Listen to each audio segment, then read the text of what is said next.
Hey everyone, and welcome to Comics from the Multiverse, the DC Comics podcast from MailFuzz TV. I am Peter, and joining me, as always, is Matt. Hey Pete, may the force be with you. Are you supposed to say "May the Fourth be with you" if you're doing it today? No, Isn't that I the mean I whole can, point? but I went full Star Wars. Connor's here too. Begrudgingly, I'm missing the snooker to be here, and I'm frustrated. You and snooker, I get good. it. I'm the hockey guy. I get it, but I don't know. Imagine the semi-final of a hockey tournament falling right this second. Oh, I know. I wouldn't be here if the Knights were playing in it right now. There's no way because you wouldn't get my full attention. You know what I mean? Yeah. Pair of weirdos. But their season's over, so it doesn't matter. And It's my over wife, because they lost and get kicked out of the Yes. tournament. in Game 7 on a controversial call. Yes. Oh, someone's salty. But yeah.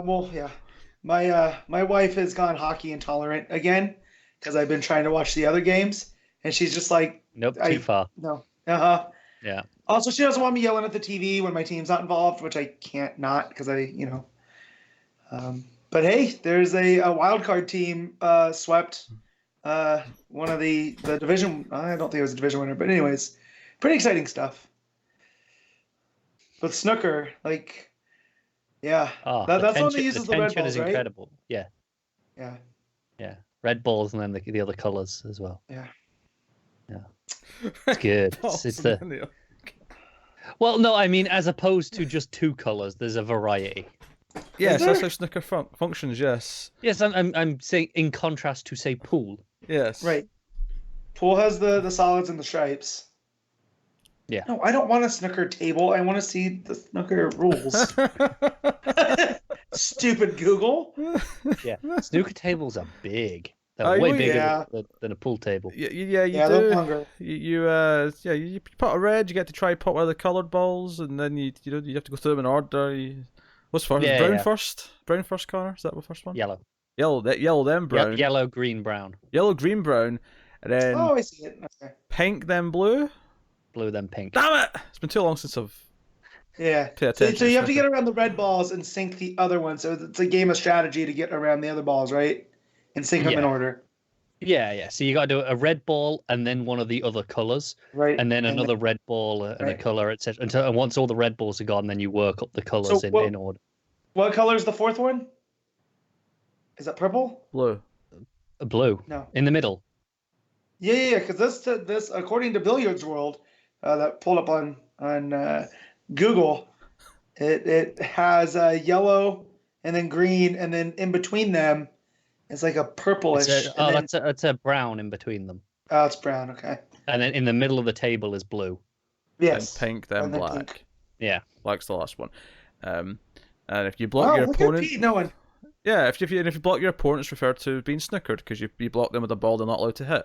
Yeah. That's what you call Which it. obviously, if they hit it, gives you points, and it's the world championship right now, and I've been watching it all week, and it's excellent. So are you that interested in pool too, or no? Just snooker. Just snooker. Yeah. Okay. So it's like cricket to baseball, I take it. Some Yeah. of the guys' weird ones. Yeah, kind of. Yeah. Gotcha.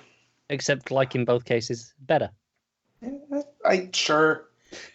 I will never understand cricket, no matter. They could have the best cricketer explain it to me. I'll never sink in. So, I get having a preference to which one you watch. I think if you're going to play snooker or pool, though, I feel like there's really no difference in terms of what you're doing. yeah. In terms of the action of what you're doing, Yeah. no, but the actual the strategy and the way the game plays out. Yeah, but if you shit anyway, it doesn't matter. You better as well just take whatever one's available. Well, I think sure. a better comparison is like rugby to football, right? Because they look the same, but they're played vastly different. Yeah. Yeah. Okay. When I say football, I mean American football, not soccer football. No, I But figured. yeah, they look. If you squint your eyes, they look the same. But when you start watching what's actually going on, It's very different. Yeah. Yeah. So, Yeah, I have no idea what the rules are of either of those sports. So, DC Comics show, DC Comics podcast. See, we swerved Pete. He thought he was going to get Star Wars, but we got snooker and billiards talk. So I would happily talk about snooker instead of Star Wars. Happily. Oh my god. I have no interest in watching it, self-parody. but I would like to actually be able to play snooker. I'm shit at it. Like terrible, just abysmal. Yeah. But like that in golf, I could get into playing those things. Is this because there's not that much physical exertion required? It's not. No, it's not even that. It's the pacing of it. It's because it is more about just taking your time and strategizing. Hit the ball and wait. That's Pete's perfect sport. There's no running involved. It's perfect for him. What's wrong from me? To be fair, I hate running as well. Hey, you get a nice walk when you go golfing? There's a nice walk from hole to hole. Depends if you get in a golf cart or not. Well, yes, but if I was trying to exercise, I'd make a point of using the time to walk. Well, yeah. Anyway, DC Comics. There'll be DC Comics on this show, believe it or not. Coming up on this week's show, we have DC's You're the Villain, issue 1. We have DCeased, issue 1. Tom Taylor. We have Batman issue 70. We have Justice League 23, Young Justice issue 5, The Green Lantern issue 7, Adventures of the Super Sons issue 10, assuming Matt read it, because I didn't. Yeah. Oh, I did. Yeah. And then Connor's got a Patreon pick to catch up on from last month because he was sick that one week. So he's doing Red Hood Outlaw issue 31 today as well. So that's what's coming up on this week's show. So hey, it's actually kind of a reasonably balanced week 1 for a change because there was those 2 extra books. That's kind of nice. Yeah. It's not anemic. It's weird. It's nice. When did this happen? Well, this week, because You're the Villain came out and DCeased started. But... I know, but what I mean is, like, I don't think I'd registered in the run-up to it or when the solicits happened that it was going to... It surprised me this week that, I actually had a reasonable handful of books. Yeah, more than 2 or 3. Yeah, exactly. It's nice. It felt good. Like, hey, look, I've got half a dozen comics. It's nice. So, yes, that's the books we're going to talk about. But, of course, before that, we do have a little bit of news. And... some juicy news as well. We do have one piece of juicy news, yes.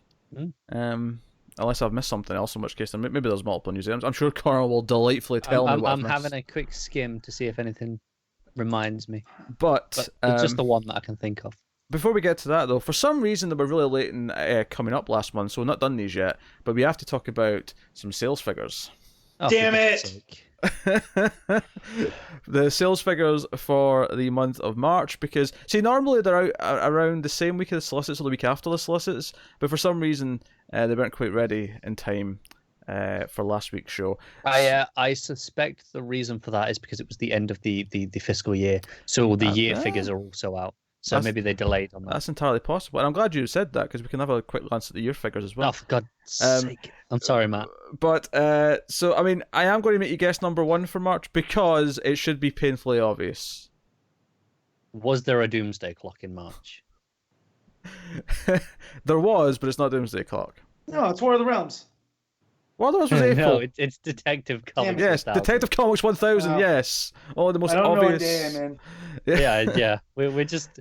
Look, March was so long ago now that... It feels it. I agree, it feels it. It feels weird. We're in May. It is May the 4th as we record. Yes. Hence the stupid Star Wars references at the start. Not stupid, you're stupid. Joe, I can't wait for December when Rise of the Skywalker can't even come close to Endgame's figures. I can't wait. I'm going to relish in it. I don't care. It will still be a wildly successful movie by any other metric. Yeah. Yes, but unlike Endgame, it won't come close to Avatar. So, it's fine. It'll be a better movie. Still. That's fine. Yeah, exactly. It's not hard to be better than Avatar. I disagree with this. Avatar's better than The Last Jedi. I'm saying it. I'm not going to weigh in because both of those movies have big, huge flaws, but I also enjoy parts of them. So, it's also better than Return of the Jedi, and I don't want to get arguments on that one, but still, I'm saying it. No. Return of the Jedi, the one where Harrison Ford phones it in. Anyway, yeah, and even when he phones it in, it's still better than anything in Avatar. Look, let's not turn this into something. The Dragon Writing's pretty dope, Cotter. The Dragon Writing's kind of cool. Shut up, I Matt. like that part.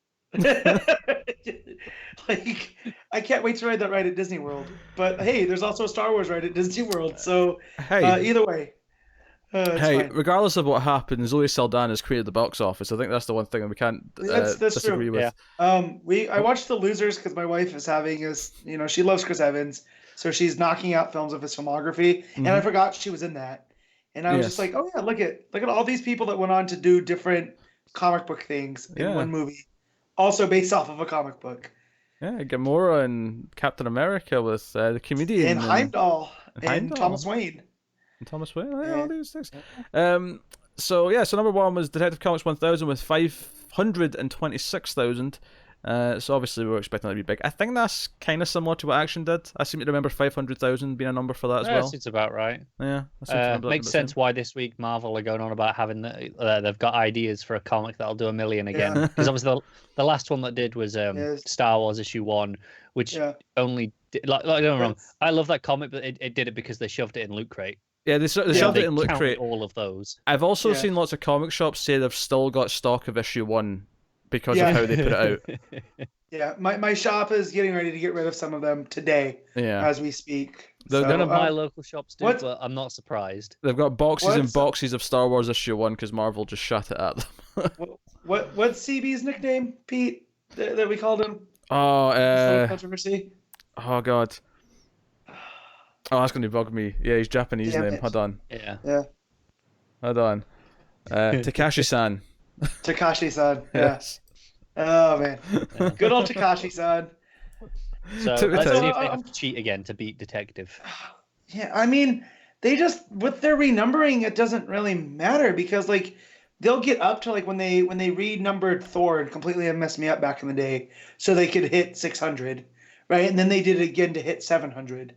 And it was like, they keep gaming the system, whereas at least, like, sure, Action did weekly for a little bit, way back when. But for the most part, it's been a monthly book up until Rebirth. I mean, I don't mind if it changes frequency, like, as long as the issues are still coming out and the numbers are actually issues of the book. I don't really care. Action and Detective literally only have that period in the New 52 where they were a different, and even that was like at least one consistent number. It wasn't, 3 different numbers in that time period. It was right, it was one and so, and I feel that's the reason those sell so well because it is this huge milestone. And I'm looking over at Marvel, and I really don't know what their huge milestone could be, because they seem to not care about the numbering.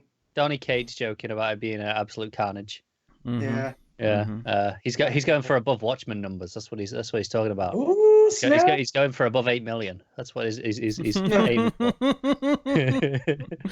At least he has a sense of humor. Although seeing him at a con, it looked like he does it. Looks like he takes himself very seriously. Very deadpan, I assume. Anyway, so number 2 in March was Batman Who Laughs, the Grim Knight issue 1 with 133,000 because you put Batman on a number 1 and it sells. It sells ridiculously. Number 3 was Doomsday Clock issue 9 with 120,000, so that's still doing swimmingly. And holding very well, given that it's now issue 9 nearly 2 years later. Mm-hmm.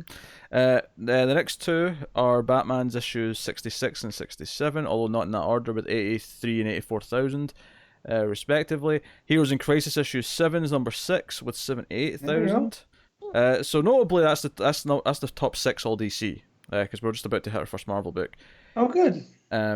So number 7 and 8 are Amazing Spider-Man issues 17 and 18 with 74 and 78,000. There's something I know that speaks more about me that I don't get upset when Spider-Man shows up in the top sales because Spider-Man sells just like Batman does. Mm-hmm. But I'm not as salty about Spidey.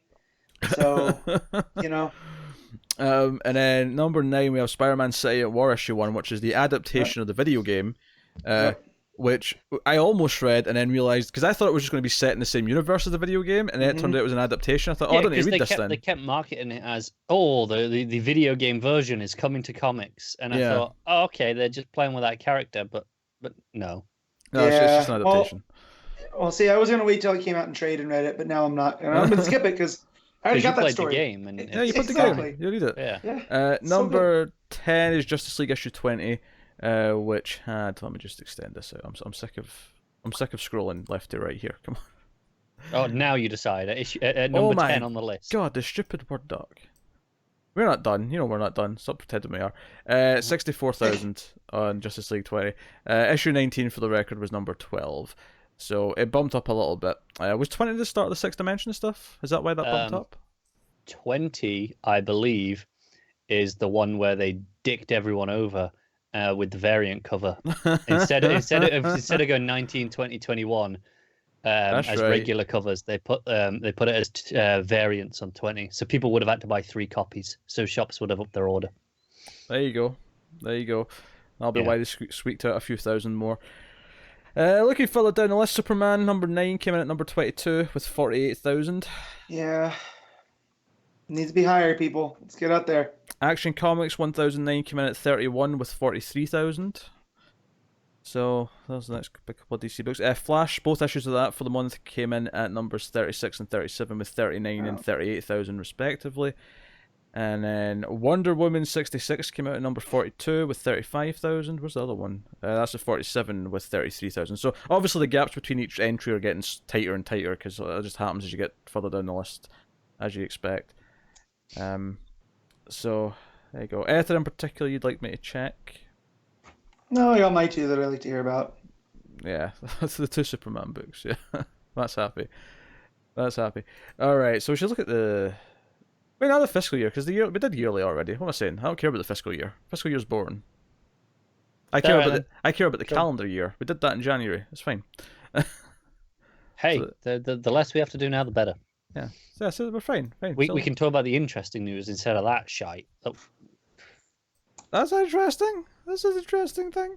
All right, so the new book was announced this week. We got a Batman Superman book coming in August with Joshua Williamson writing and David Marquez on the art, who was exclusive to Marvel for quite some time. Yeah, and is now exclusive to DC with this book.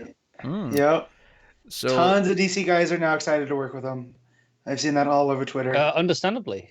Great artist. And Williamson's like, yeah, but I get to be first. Yeah. So there's a without colors. There's a 2-page from the book with the news story here, and it does look pretty nifty. On the one hand, I'm kind of rolling my eyes at this because I'm like, a Batman Superman book because we don't have enough Batman and Superman. Right. But it is also a staple. It is, but I mean, part of me is like, hey, there's a bunch of other characters I would rather have a book than getting more Batman and Superman. We have plenty of Batman and Superman. Yeah, but like, world's finest. Like, let's do it. Yeah. And does it hurt you, Matt, that at some point they decide Batman's name should go first? No, I came to terms with that. Yeah. Yeah, that's when it changed. Because again, Batman sells. You put it next to the other Batman books, people are probably going to pick it up more. I mean, my shop does it in alphabetical order on new release days. So yeah, mine does too. Yeah. So I get it. It's fine. Superman's still there. Yeah. There's a nice dual cover here. It's like a wraparound cover, and you got a Batman cover in the back and a Superman cover in the front. Batman Who Laughs is in here. That's kind of what the plot's getting here. So I'll read this from the article This is a quote from an interview with Williamson. We discovered through the Batman Who Laughs series that the Batman Who Laughs have been working on this massive plan since Metal. What it is, he has sleeper agents throughout the DC universe. They've been infected and they're slowly turning into the worst versions of themselves, said Williamson. Some of them know they're changing, some don't. They aren't aware that it's kind of a Jekyll and Hyde situation, where they're not aware of what the other side is doing. And basically this leads to Batman Who Laughs is leading a new version of the Secret Six, which Batman and Superman are going to have to take on. So that is the basic premise. I am excited. Yeah, you got the detective stuff that'll happen first with figuring out who the Six are. I think Williamson likened it to at the end of The Thing, with the paranoia of, well, we don't know, is it you or not, but we kind of have to work together. That said, the last time I got this excited for a Williamson and Star Artist book, it blew up in my face like a grenade. So but I assume this is the one power. that he was teasing for a while, the one that he spoke to you about. So I'm down. Yeah, that's Williamson. He's earned my whatever he does. I'm going to check out at least the first arc. Are you saying to me that Justice League Odyssey did not deliver upon expectations? It did not. Is that what you're saying? And I'm still salty. It still hurts how good the first couple of issues of that were. I know. Yeah. Take one of my favorite up and coming. I can still say Williamson's up and coming, right? Like, he's kind of made a name for himself, but he's not at the top level, right? I mean, he's doing Flash and Batman, Superman. Yeah. I don't know. He's getting up there now. Yeah. Yeah, he's definitely in my top 5. I'll tell you what, though, I am looking forward to the next Doomsday Clock by up and coming Jeff Johns, because that kid's got a future. Yeah. He does. I mean, if only he can solve those scheduling issues. Yeah, right. And then that up and coming artist Gary Frank. He's too busy running TV shows. That's what. It's not that he's got a problem working to a comic schedule. He's got a problem working to a comic schedule in addition to running a TV show. Yeah. And Marquez isn't Sejic. He's a little bit more able to keep a schedule because he's done monthly comics, I think. Oh, for a long time now, yeah. Yeah, at a more regular pace than Sejic does. So, because I'm looking at his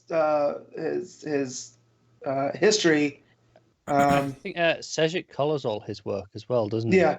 Whereas I don't believe Marquez does. No. So that immediately speeds up the process on one person's end. They can finish their issue and hand it off to the colorist and get going on the next issue, whereas someone like Sejic can't. Well, the one thing I'll say about this that I'm going to be a little cynical on, right? I'm looking forward to the book because I like Williamson, the artist is good. Like this will probably be a great fun time. But just on a wider cynical level, I'm starting to get the feeling that the Batman Who Laughs is sticking around for a long time without a break. And I'm a little concerned that I'm going to be really burned out on him before too long. I get that. It felt like we had a bit of time off at the end of Metal till we actually saw him again. It felt like there was a bit of time off. It was a few months. That's all it was? It felt longer. Yeah, because Batman Who Laughs book started in November, December, something? No, it was October. It was for Halloween, yeah. Yeah. And Metal ended in the start of the summer, so I mean... Yeah, fair enough. About 6 months or so, I think. And he was all tied up in Justice League. But that's how long it takes to do a 6-issue arc in most books, so it doesn't feel that long in terms of... it's true, you're right. I think because most of the books were double shipping, I assumed it was longer. As much as I agree with that about being burned out on the Batman Who Laughs, at least this feels like it's part of a bigger thing that kicked off with Metal, right? It's keeping that thread going, and now it's passing off to Williamson. It's interesting that when Metal happened, we said it kind of felt like it was a culmination for Snyder, like it was an end point. Right. Yet it's actually being treated as Act 1 of this multiversal level story. Well, it was the end of his Batman era stuff. And now it's kicked off to this bigger, grand, more cosmic-y. And this just plays into it, because now if you have the Dark Multiverse characters bleeding in, right? But yeah, no, I'm super excited. I love Marquez. He's the reason I started reading Iron Man, because he did the Invincible Iron Man with Bendis. And I saw that art and I was like, I have to read this. So, Civil War 2, not so much. But art looked good. Yeah, I'm sure it wasn't his fault. No. Yeah, so that's coming in August. In fact, at the back of the year, the villain even says, "Hey, these are the books that are kind of spying out." That's why they announced it. Yep. And that's the latest. That's the one that's furthest away. Is the August one? Is this one? Just a side note on this: they actually extended the Batman Who Laughed from 6 issues to 7. Presumably to kind of lead into this. Yeah. I'm not going to read them, but yeah, sure. I mean, it's still worth noting. I'll jump into this and see how it is. With Williamson, I'm assuming I'm going to it's not Snyder doing Batman Who Laughs, so maybe Williamson's different take will. On that subject, the back of a lot of the books this week had the preview of Last Night on Earth. It's called. I haven't checked out the preview yet though. I didn't read it properly. I just sort of skimmed it the first time I got to it, and I went, you know what? I don't think I want to read this. Oh no, I'm going to. I'm shocked, Matt. Shocked, I tell you. Yeah. I'm at the point now. I see Snyder on Batman. I'm just kind of like, no, I'm good. I'm done. Yeah. I'm just done. But Capullo. Yeah. Hey, Joe, it's like Capullo's art is good, but he makes me think of Snyder's Batman. He's so tied in. Yeah. It's like when you have a composer tied to a director so much that even when they break away and do things with someone else, they have to make me think of that director they work with. I'm like, oh no, this is make me think of other things. Danny Elfman and Tim Burton. Yeah, I like Danny Elfman that much anyway, but oh, I know, but that's it. Like, that's a good example. Yeah, like even the Simpsons theme, which I always is, The Simpsons. I hear the big horns and the drums, and I'm like, oh, well, that's Tim Burton. Basically, anytime you hear dun dun dun dun dun dun dun dun dun, bum bum bum bum. Yeah, that's Danny Elfman. No one else does that, just Danny Elfman. It even bleeds over to Oingo Boingo, and it's kind of ruined like Dead Man's Party and Weird Science, because it's there, like it's his thing. I know, it's weird. It's weird. What can I say? So there you go. That's news. That is the news of the week. So we can, without further ado, get into the books. So first up, then, of course, we're going to start with DC's Year of the Villain, which is kind of their much like last year when they did the No Justice thing. Oh, it was DC Nation issue 0, right? I think was the actual name. I think so. Yeah, but that's what it was. It was the No Justice lead in. And it was like, yeah, okay, so let's just kind of set up what we're doing for the year. This one's interesting in that there's no specific book coming out of this. It's all just kind of, I mean, arguably Batman, Superman is, but they're all seeds. Yeah, it's just seeds for arcs that are happening. As opposed to an extent Leviathan, but that's kind of its own special. Yeah, so I started with this week, and I'll just tell you, I stopped because the Justice League one said, oh, this takes place after what's going on. And I was like, oh, so I need to read that first. And then I got to the end of Justice League, and there's still an issue left. And I'm like, you a-holes. Yeah. It's an unfortunate byproduct of when... Justice League? Sorry, I'm not sure. What the hell? What just happened there? Why did you go quiet for 10 seconds and then your phone started speaking? Everything froze on me on Skype. Yeah. So I don't know what happened there. And then while I was talking, my tablet, which is an Amazon tablet, decided that it thought I said its name, which I won't say because it will go off on one. But it's Amazon Siri, and just responded to nothing. And one of the shows I listened to, once they know that became a thing, we'll randomly yell that name and play something off the wall. And if you weren't wearing headphones, I would have just done it. Yeah. You have a ghost. That's what that means. I'm just saying. Like, it's not the first time it's happened either. So now what were you saying, redo, because you froze up? I was saying the problem with this story taking place after what'll be the next issue of Justice League. Yeah. It's just an unfortunate byproduct of when Free Comic Book Day's fallen. Yeah, like you could say, they could have held this because it's not even technically a Free Comic Book Day thing, but it is. It's there so that when people go into the shop today, that this is there. Yeah.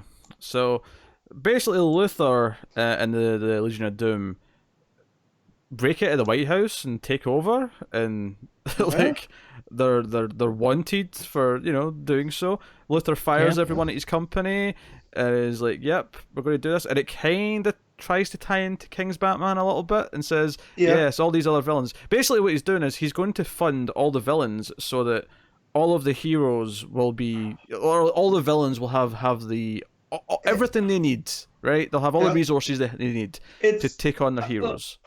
Spoilers for another company story, but that was the premise of Old Man Logan, was all the villains got together and swapped. So then that was what was able to defeat the heroes finally. I don't think they're swapping here, though, to be fair. Well, no, but it reminds me of that like, here's the help. Rogues, you weren't able to beat Flash on your own, so here's some Luthor tech. Let that help, you know what I mean? Yeah. And it ends with a cliffhanger because Brainiac's like, hey, if you're going to do this, you're going to have to do this other thing. And it gets cut off. And it ends with Luthor looking like he commits suicide. Although, of course, we're all like, yeah, sure. Luthor. Yeah. Contingencies. I like the big purple glow of the explosion. Yeah. That looked good. Yeah. Looks solid. So this is interesting. Joe, what's funny about reading this is that so someone on stream with me this week said, you're worried that DC is getting a little bit too event heavy. And I hadn't read this yet. And reading this, and I'm like, okay, so we're setting this up for Justice League. We got Leviathan coming. We got all these big things happening. I'm like, yeah, there is more than there was a couple of years ago. Like, we do have multiple things happening right now. Yeah, I think the thing that helps is none of them feel like none of the ones that we're talking about here feel like they're the big universe-wide, crisis level events, right? They're just So this will be okay. There's a Justice League event going on. There's a Batman event going on. They're tied to their families rather than being the big. Okay, this is everything. No, I like where this sets up. My only caveat, I guess, is that like Justice League could use some downtime. It really could. Yeah, some character specific issues. Yeah, take a breather. We might still get that. I don't know what the next arc actually is. We might. Well, this starts in issue 25, so we may get a couple of isures. Well, this was 23 we just read this week, so probably not then. No, you're not getting anything. We're going straight into this. Which I don't know. It's funny because I am definitely more excited for the other things set up in this book than I am this one. But I do, from a premise point of view, I actually like this more than anything else that's been in Justice League up until this point. Mainly because it's more to do with Luthor and the Legion of Doom doing their thing. It's not talking about Perpetua. It's not talking about whatever. Although the ending of the third story kind of ties it back into Perpetua. Because it's almost as if Scott Snyder decided, like, hey, I want to do a Legion of Doom book. And they're like, well, no, we need you to do Justice League. He's like, okay, joke's on you, though, because this is going to become a Legion of Doom book. And this is now what it's finally... He's laid enough of those groundwork that it can become what he wants it to be. Yeah. Which is fine. I like that it seems less to do with the cosmic stuff and more to do with just Lex Luthor having this maniacal plan to like basically have all the villains win. Yeah. I'm Unleash personally Doom. very okay with it being both. Well, yeah, but you've loved this run, so of course you do. Exactly. So, I'm shocked. Connor's supportive of everything Snyder's doing. Absolutely flabbergasted. Because as a gender, he inherently leans towards Doom. The second story is the Bendis Maleev set up for Leviathan Rising, and I was surprised by the contents of this because it was Batgirl and Green Arrow. Hunting down Merlin, and I'm like, oh hello, okay, I wasn't expecting this. Merlin looking terrified for his life, that's a problem. Yeah, because that dude's always cool and collected, no matter what. Yeah, he's like, hey, like there's a royal flush happening. I don't like. I'm not running from you because of this and that. Like, Leviathan's coming, and he tries to like talk. Well, whoever's behind this tries to talk Barbara into like joining them. That's kind of what the second half of the story is. It's like, we're not making this offer to Batman. We're not making this offer to any of the other the Robins or anything like that. We're making this offer to you because you're strategic and because you've been Oracle, you've been Batgirl, you've helped the Suicide Squad, you've helped the Birds of Prey, you've done all these different things. You need to believe, because basically what it sounds like they want to do is some kind of reset. Like, it almost sounds like they want to change continuity. That's what it sounds like the way you're saying it. Kinda. It's like almost like they want to use her mind because she has all these there, because they're interested in Barbara Gordon, not Batgirl. Oh sure, yeah, so... but like they're talking about changing things. Where's the lines here? To do what? The world, your life, your place in it. And she's like, what? Like a makeover? It almost does sound like rewriting reality in some way. I don't know if it's been as literal as that though. Like, it might be more of a symbolic thing. Yeah. Well, that's what I'm saying. She has access to everybody's secrets, right? So, like, if you're going to change the makeup of the country or the world even, you want someone like Barbara there. I love this. This was... Oof. And then we get to the end panel, the final panel. Well, there's better be a swerve. Yeah, that's another scene, yeah. Because at one point, the mysterious masked figure, kind of, says, hey, you don't know who I am yet, but we've not earned trust, so I'm not going to tell you. And when we get to the last scene, we're in the Batcave with Damian and Batman, and they're basically, Batman's like talking to Oliver about what's happened, and where's Batgirl, what's going on, and Damian's like, hey, Father, how you get that feeling in the pit of your stomach, like something's not sitting right, and you've got that detective instinct. Well, we need to talk about something, because I think, I need to prove who this Leviathan threat is, because I think it's Red Hood. I think it's Jason Todd. Oh, I'm so glad I'm not reading this. Yeah. Of course, yeah, but you have to read Red Hood though. So. But Yes, here's the less thing. Red There's Hood a I have swerve. to read, the better. Here's the swerve, though. I don't think it is. It's a swerve. Like they're setting this there. Well, of course, So of course, weirdly, this is a teaser before the story even starts. You think he's going to reveal who the main villain is in this? Yeah. It is an interesting concept considering how close, since they brought Jason back, how close he has been with the Al Ghuls. I mean, that was the whole reason he came back and whatnot. So tying him in makes sense. And if it can make me hate him more, perfect. That said, I think it's a swerve. And as I was reading and with what was happening in action last time, and this doesn't sound crazy, but it wouldn't surprise me if this was Dick Grayson behind all this. Because why else? Who else would reach out to Barbara? Right? Because he mentions we are not enemies. We want the same thing. Well, hold on a second. Dick Grayson or Rick Grayson? No. There's no Rick Grayson. There's no Dana, only Zool. So there's no Rick Grayson in my eyes. This is the whole spiral thing and the whole Leviathan and all of that. And then there's seeds being planted. I mean, it might just be crazy. As long as we're not just character assassinating Dick again, because we just did that to Wally, and I would like very much if we didn't do that. Yeah, but imagine him doing all of this to make things right in his eyes. Like, I don't know. Whoever it is has very intimate knowledge of the superheroes. Sure. I mean... And who's the center of that wheel? Who is the center of that wheel that John's always talked about? Was the center of the DC universe, and it was Dick Grayson. So, I don't want it to be... Hold on. Do you think he's got his memories back, though, then? Yeah, and I think that he's, quote, fixing the world because of what happened to him, or whatever. I don't know the justification yet. This is just a harebrained idea that I had while reading this. I mean, they're going to have to really justify it to me because Dick Grayson doesn't go around blowing up organizations. Yeah, I know. Rick Grayson might. Yeah, but Matt's not saying Rick Grayson, though. Matt's saying Dick Grayson. He's been very specific here. Because if it's Dick Grayson or if it's Rick Grayson, then it's still a cop out. Like, head injury, blah blah blah. But it's more interesting to me if Dick has this, after the whole Rick Grayson BS, it's broke him enough that he's like, this whole world needs to be reordered.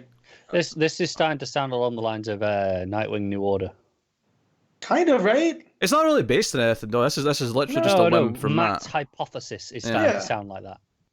A little bit, but I just having Spiral come out, right? And Bendis doesn't do anything by accident, right? So he introduces Spiral into the whole Leviathan thing last week, and then this week he has this whole thing with Barbara Gordon, and it just got my gears going. If it doesn't turn out to be true, fine. If it is true though, I can at least swallow that bitter pill, because at least it's something interesting happening to Nightwing, and it would also the whole Rick Grayson stuff you could get rid of. Like, that's all gone now. And it justifies Percy being kind of unceremoniously kicked off. Nothing you've said to me has made me want this, so I hope it's not true. But you know how you are with DC right now.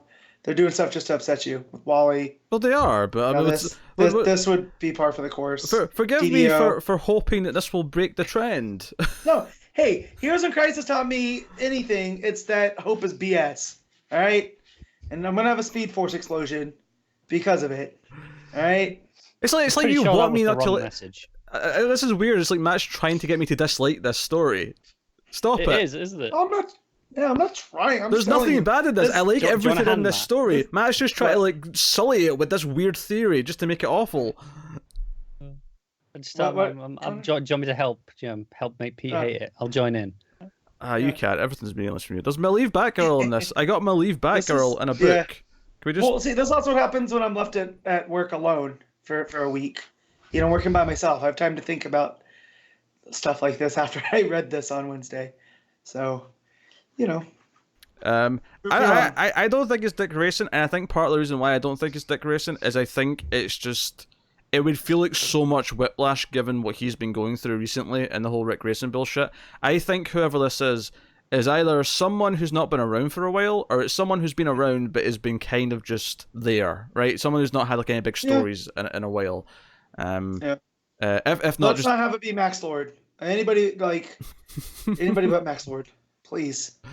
But I don't think I don't think it'll be someone who's had like big stories or big changes recently. I just thought of a thing that might argue against that, and in favor of Matt's whole theory. Yes. There's that whole Secret Six of Jekyll and hiding the heroes, so they don't even know what they're doing. I mean, if that ties in, cheap. That feels cheap, though. Yeah, I mean, that's assuming all these things actually link up that much. Which, by the way, Connor, they might not. No. If they all do link up, you're going to be like missing like a third of like what the villain stuff is. Yeah. It's going to be annoying, isn't it? It's going to be like, oh, this revelation in Batman Superman only makes sense if you read this issue of Leviathan Rising. That's what the wiki page is for. True. But yeah, let's hope that it's not true. But I'm just throwing it out there as a possible thing. But no, you're right. The art with Maleev, Batgirl, even his Green Arrow, pretty damn good. Yeah, whoever this mysterious masked figure is that's running the Leviathan show. Because this is the thing, they're taking down all these organizations. It's like, yeah, this world doesn't work. Having Cobra and having Suicide Squad, all these things, they don't work. The world's not getting better. Which makes the motives more interesting, and I'm far more excited for this than anything Snyder's done in Justice League, because it's not just here's the biggest thing ever. No, it's characters within the universe trying to change it. And the best villains are the ones that feel that they're right. Like they're not the villains in their story.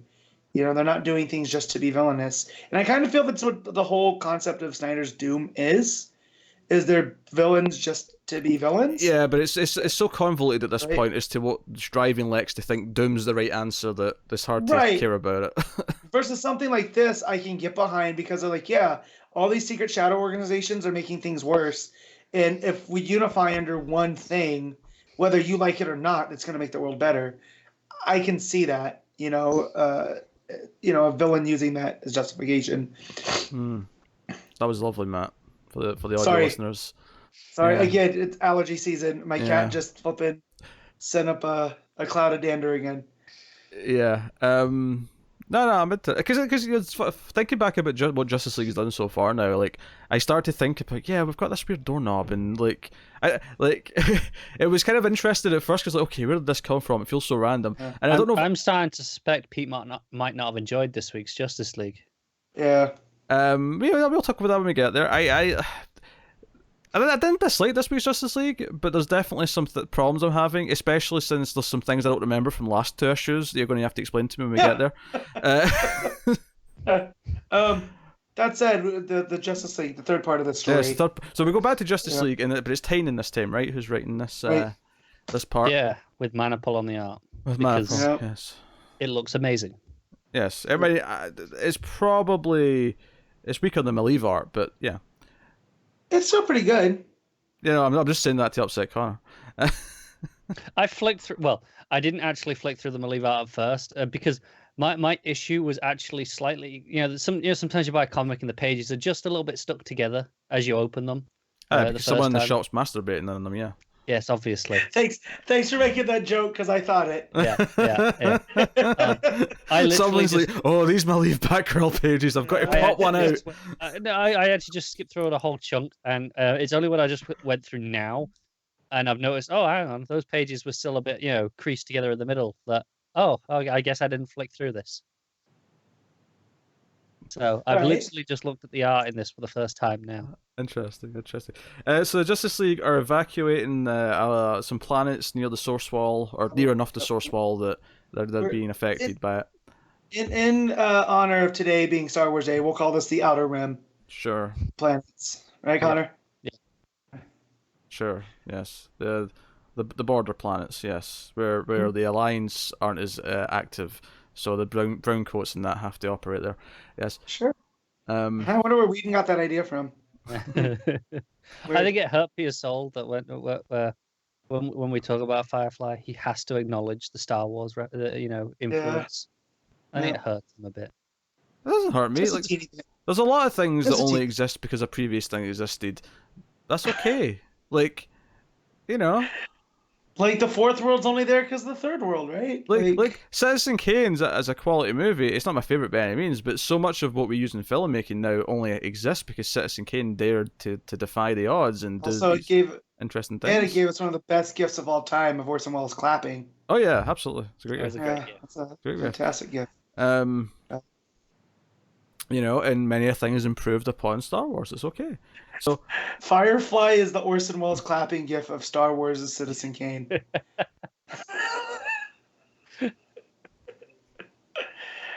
His looks could kill right now, man. I don't think I understood that joke, but that's okay. It's the little fluff piece that is pretty good, and it's a great little thing on its own, but it's got nothing on the whole concept of as a whole.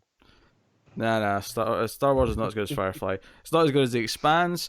It's not as good as Mass Effect. It's not as good as some space stuff. Babylon 5. I'm only half the season into that, but that's better. I like all of those things. Not count Babylon 5 because I've not seen it. To varying degrees, some very much. Star Wars is still better. Oh, Star Trek's when you better, take obviously. All of Star Wars, not just some movies. When you take all of it, which is what you're comparing it against of all of Star Trek. This talk bores me. Can we get back to Justice League, please? Star Wars does not have at any point William Shatner holding a giant rock that's shaped like a cock. At no point in Star Wars does that happen. Therefore, it's invalid, it's worthless, we can ignore it. You haven't seen Rise of Skywalker yet, Pete. So let's not say things. Alright? Alright, That's what the Rise of Skywalker is, okay.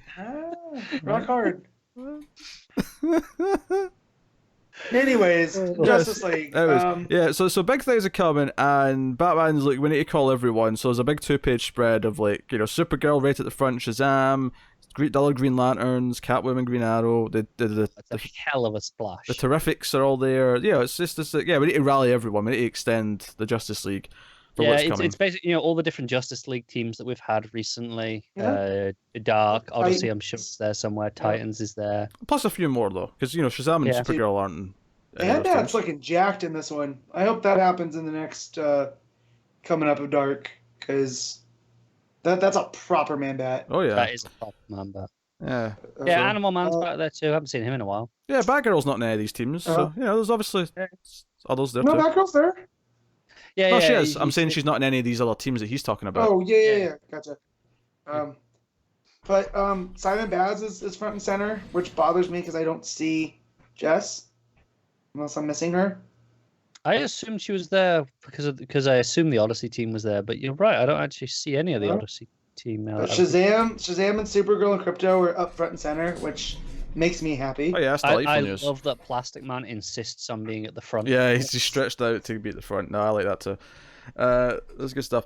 So it's basically we rally the troops, and then we get to Perpetua. Huh? Perpetua. Do you have to say it in that voice every time? Yeah. Here's the thing that bothers me about Perpetua. What is up with the planet circling her neck? Is that a necklace? Yeah, that's a fair question. Maybe it's a fashion statement. Yeah. Maybe it's actually, it's circling her in the way that the planets circle the sun. So it's a statement of being the center. And it's talking about how she knows a lot of the villains that are going to help her soon, but she doesn't know all of them. Then we see Batman Who Laughs, and we know that he's going to play a prominent role in Batman Superman. So it's all of this is kind of linking what King's doing in Batman to Batman Superman to Justice League to Event Leviathan. I also said Event Horizon there. You nearly did, yeah. But let's get one thing. I love Manipul, but he draws a terrible cheetah in this issue. That cheetah is not. That cheetah's bad. It's ungood. Which is notable because in Justice League proper this week, we're not talking about it yet, but I'll just say there's a cheetah with an eye patch, which I greatly appreciated. Yeah. Mm-hmm. I will give you cheetah being the one weak part of Manipul's entire story here. Yes. So I'm just saying. The reveal at the end of this, though, is that presumably after the explosion that Lex caused with himself in it, we have a new gestating Lex Luthor in a tank. Which I presume he's transferred his mind to or whatever, whatever he's doing. We've done Lex Clone before in the 90s. All right, and the Death and Return of Superman. All right, can we not remind me of when he cloned himself and passed himself off as his own son, as Lex Jr. with a big red afro, hair. Ugh. Yeah. Yeah. I got to this and I was kind of like, oh man. I mean, come on. I kind of like that the third story kind of like paid off the end of the first story to make it feel more cohesive whole. It feels like an issue. Yeah. Rather than just short stories, right? Yeah, it does feel a bit more like that. Yeah. And I guess that makes sense because they're trying to link all these different villain plots that are happening throughout the year. And, you know, Lex is funding everyone, so the idea that he's funding what Bane's doing in Gotham right now to making Bane's life easier, sure. Like, that can work. I don't buy for a second that when Tom King started his Bane plans 2 years ago, though, he was like, oh, in 2 years' time, Lex Luthor's going to fund this. Yeah. Oh, of course not. But that's the nature of the editorial beast, right? Oh, sure, yeah. Yeah. Sometimes it works, sometimes it really doesn't. We'll find out. And I feel he's been pretty cool about it, too. He's like, all right, I'll work it in. Yeah. Yeah. Oh, yeah, for any complaints you could have with King, I don't think he's buckled to adjustments that he's had to make, you know, because of other things going on. So yeah, so how did we feel about this as a whole? You're the villain, special issue 1. Like, are you pumped for these 3 stories that they're setting up? I'm even more pumped for Leviathan than I was before. I'm pumped for Leviathan. Yeah, like that's the other ones. Like I was really into that Justice League story just for the stuff that we kind of skipped over what Superman did, where he goes to rescue that ship on the planet where the dude's like, oh no, we got to kill everybody because that's mercy. Superman's like, well no, and like. I took it like he slapped him. You know, he didn't really punch him, but he was like, get to your senses, man. Super slap. It reminds me of that story we had in Green Lanterns towards the end with the planet that needed saving, and they were like, they don't want to. What do we do? The Superman's just like, no, screw this. No, I'm gonna smack him to his senses. And so, but I like that, and I like that that's what motivates Superman, you know. But then we got to the end with the Lex and the I'm just like, ugh, can things just be?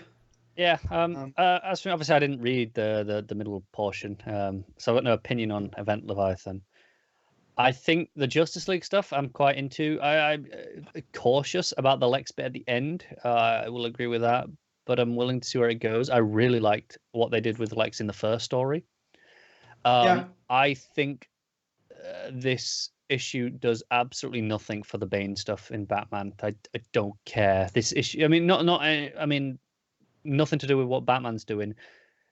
This just has no impact. Yeah, it felt whether or not shoehorned in to tie it into because Bane's a villain. Because they want the big story arc that King's doing starting issue 25 or so 75, not 25. 75. To feel like it's part of this wide banner of you're the villain, and it's not really. It's just kind of what he was doing anyway. It is, yeah. I had assumed that knowing this was 3 stories, it'd be 1 for Justice League, 1 for Batman, 1 for the Bendis stuff. Yeah. And then it wasn't. It was like 2 Justice League things, and then like a page and a half for Batman. Yeah. Although the third Justice League one kind of was poking at Batman, Superman as well. It was, yeah. So is it interesting? During the stuff at the back of the book, there's actually a page with a bunch of characters on it, and it's basically saying 6 of these heroes rather will betray the universe, and obviously it's referring to the 6 that are taking over for the Secret 6 that we don't know about yet. So, I don't know, just worth mentioning like who's there, and a lot of prominent characters, a couple of minors, but a lot of. I'm trying to get to that page on my tablet. It says no laughing matter at the top. That's that big. Yeah. I didn't read through all of these pages, so I never actually knew that was a thing. Well, I didn't either. I just saw I just saw a thing at the top, and I connected it to the the article about. Right. So 6 of these. So okay, we got an eclectic choice of people here. I mean, one of which is Matt. Your mic's gone. Our dear old friend that Matt was theorizing earlier, Mr. Rick Grayson himself. Yeah, but the thing with the thing with this though is that I'm not worried for any of these 6 characters because they're all just going to be like it's going to be reversed. It's it's a mind control thing essentially, or a parasite thing. Who's the only live action one? Yeah, I don't know who that is. I'm assuming I was trying to figure that out as well. I'm assuming that's a joke based on who that is. Yeah. I have no idea who that is though. Yeah, it's no one I recognize. I love that. Let's say we can probably count out Shazam, right? like, because of what they're doing in that book right now. You wouldn't want to throw that in there. Maybe Damian, you can probably count out too. And I'd count out Supergirl because of what's going on in Superman and action and stuff. I think there's no way it's 2 of the Lanterns, so you only have 1 of them. Yeah. But it makes it likely there's 1 Lantern. It does. It does. Yeah, but and with what Morrison's doing right now, with the wouldn't surprise me with Hal, right? I mean, you could do, yeah. He's such a great. I don't think it's going to be Alfred. At least I hope not. I feel Unless like it just makes him more sassy. I feel like given that we've got a few super characters and a few back characters, there's probably going to be 1 super character and 1 back character. Wouldn't surprise me if I love that Perry White's there. That'd be fun. You make him like Fox News Perry White. That could be fun. Yeah, that's his alternate. Gordon could be an interesting one with him not being an ally to Batman at times. Because again, this isn't necessarily. I think the thing is that some of them will be kind of somewhat aware and they'll be like that all the time. Others will be kind of split personality. Yeah, and I think the key thing here is that I don't think this is like all of this is not going to be permanent. Whoever the 6 are going to be, it'll just be for the story, and then they'll fix it. I think Jimmy Olsen here at the bottom is a chance that he could be, given that he's getting a book that could actually lead into that book. Play into it. Yeah, it could do. That could explore, his back and forth. Like, let's say he's not aware of it, we could play with that in his book. Yeah. Well, and you look, Selena's there too, and that plays into the sometimes she's good, sometimes she's bad. So, like, maybe that was seeding from beyond. Some of these characters have a duality built into them, which is why I say maybe Shazam is a good argument to do it, because he has the duality of when he's a kid and when he's not. The twist will be is we think Selena is, and it turns out just sometimes she's good, sometimes she's bad. Yeah, she rides that line. Same with Constantine. Like, Constantine's there to be a red herring, because that dude... He's shady as shit anyway. Yeah, exactly. Like, his actual thing is when he acts good, that's when you know something's up. When he does stuff just for a noble cause. Yeah. It's it's very interesting. I mean, the story alone, if it wasn't Williamson and Marquez, I'd look at it. But the fact that it's that team on this, and now at that page, like... Makes you actively excited rather than just, okay, I'll check it out. Yeah, I live for that type of stuff. The whole guessing and the... Yeah, it never said if it was like a miniseries, right? Like this Batman Superman. No? As far as I know, it's an ongoing. Yeah, so... It says here on the top of this page, World's Finest reunites World's Finest in a brand new Batman Superman series, not miniseries. Yeah, so man, I broke into reading comics with the original Jeff Loeb McGinnis run, Superman Batman. So yeah, I love this kind of book. Yeah. So we got that coming in August. So yeah, things are happening. Exciting things are happening. I feel like there's definitely less books overall that are exciting right now compared to, say, like the Prime Rebirth era, where it felt like there was tons. But that's not to say that there's not like really strong pockets right now, because there is. Even for every like, oh, Wally West is tearing my heart out in Heroes in Crisis, there's, at least for me and Matt, like, Superman in Action over there doing. I mean, I'm enjoying Green Lantern when you guys aren't, so that's fine. That evens out. I'm enjoying Wonder Woman right now. Oh, not as much as I was great. Yeah. under Rucka, right? But like, this is the most I'm enjoying it since Rucka left. So yeah, it's maybe not quite as amazing as Rucka, but I think by the time the run's done, like, it'll be like 2 of my favorite runs are probably going to end up being Rucka and Wilson. I look forward to it every week it's out. So but hey, also Williamson, Flash has been, as I tell people, it's been the most consistent book. Like, it's very rarely it has really high ups or really low downs. It's been good. I'm really excited for Justice League Dark is one of the best books right now, as far as I'm concerned. I'll go there. I'll say that. I enjoy that one. Hawkman. Shockingly, yes. Yeah. I'm just trying to find books that Pete's not reading, so he can't agree. That's fine. No. I think the point of that though is that Pete's got Superman in Action that I'm not enjoying, but then I've got Green Lantern and Hawkman. Yeah, exactly. So it's a little bit more spread out right now, but there's good things going on, even if a couple of main things in the middle are a little bit iffy right now. But yeah, so there you go. You're the villain. I mean, rating this? It's kind of a weird one to rate, I suppose. I mean, it is technically an issue. Well, we can do each story, right? Like, or no? I feel like they're too short to give a. Yeah, it's kind of weird. It's more just an overall. Well, then let's not rate any of it because you really can't, because it's 3 short stories and then a bunch of promo material. Sure. Okay. Okay. Well, yeah. Moving on. We'll abstain from voting on. So that means we can't use moments, right? For a moment. Oh no, we can. We can take moments from this for that. Yeah. Moments and art. All right. Yeah. All right. So that'll take us then on to, if I can speak properly, that'll take us on to DCeased issue 1, written by Tom Taylor. and with art by Trevor, using that bus. Hairsine and James Harren. So this is an Elseworlds. This is not set in continuity for obvious reasons. No. He's the patron saint of our show, Tom Taylor. Yeah, absolutely. It's great to finally talk about it. Also, say art by Stefano Godino as well. Is a third artist? Yeah, Hairsine and Godino are paired up. They're working together, and then Harren. Because if you look at the breakdown, the first pair do 1 to 6 and 15 to 26, and then James Harren did 7 to 14. Let me just say, because of events that happened in this book, I am so glad I picked it a physical.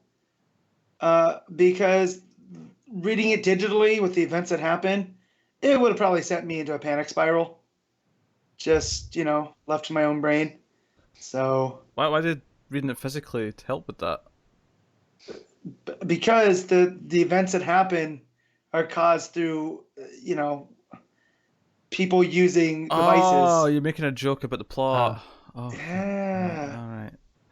I didn't get that. He says as he sits on Skype recording. Yes, yeah. I don't know. I just thought my mind wasn't jumping to the joke you were making.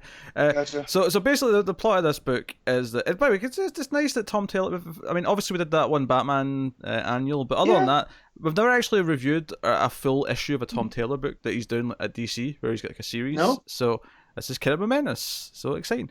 But yeah, so basically, Darkseid's been at war with the Justice League. Justice League, fighting back. Superman apparently breaks Darkseid's jaw, and Darkseid's like, I won't come back because I've gotten what I need, and he's taking Cyborg, and he's wanting Cyborg because the rest of the anti-life equation's in Cyborg. However, it gets corrupted, and it basically turns Darkseid into a super cyborg zombie, and he infects Cyborg. They send him back to Earth, and it spreads from him through the internet and screens and stuff like that. So, so I've been out on social media for the last month or so, right? Just because it's kind of tough. It's fun not to stare at your screen all the time. So when Superman comes in and smacks the phone out of John's hand, I was like, this book came out at the perfect time for where I'm at right now. And then I got onto Twitter to let people know how I felt. So really, it's counterintuitive.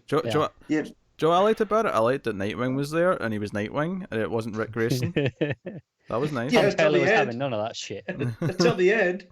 Well, until the end, but I mean, everyone's when he becomes Bitewing. Yeah, right? I mean, the book ends with Nightwing turning Batman into a zombie. So I mean, still better than Rick Grayson, though. Still better than Rick Grayson. I agree. So the whole justification of this, I'm not a zombie guy. I never have.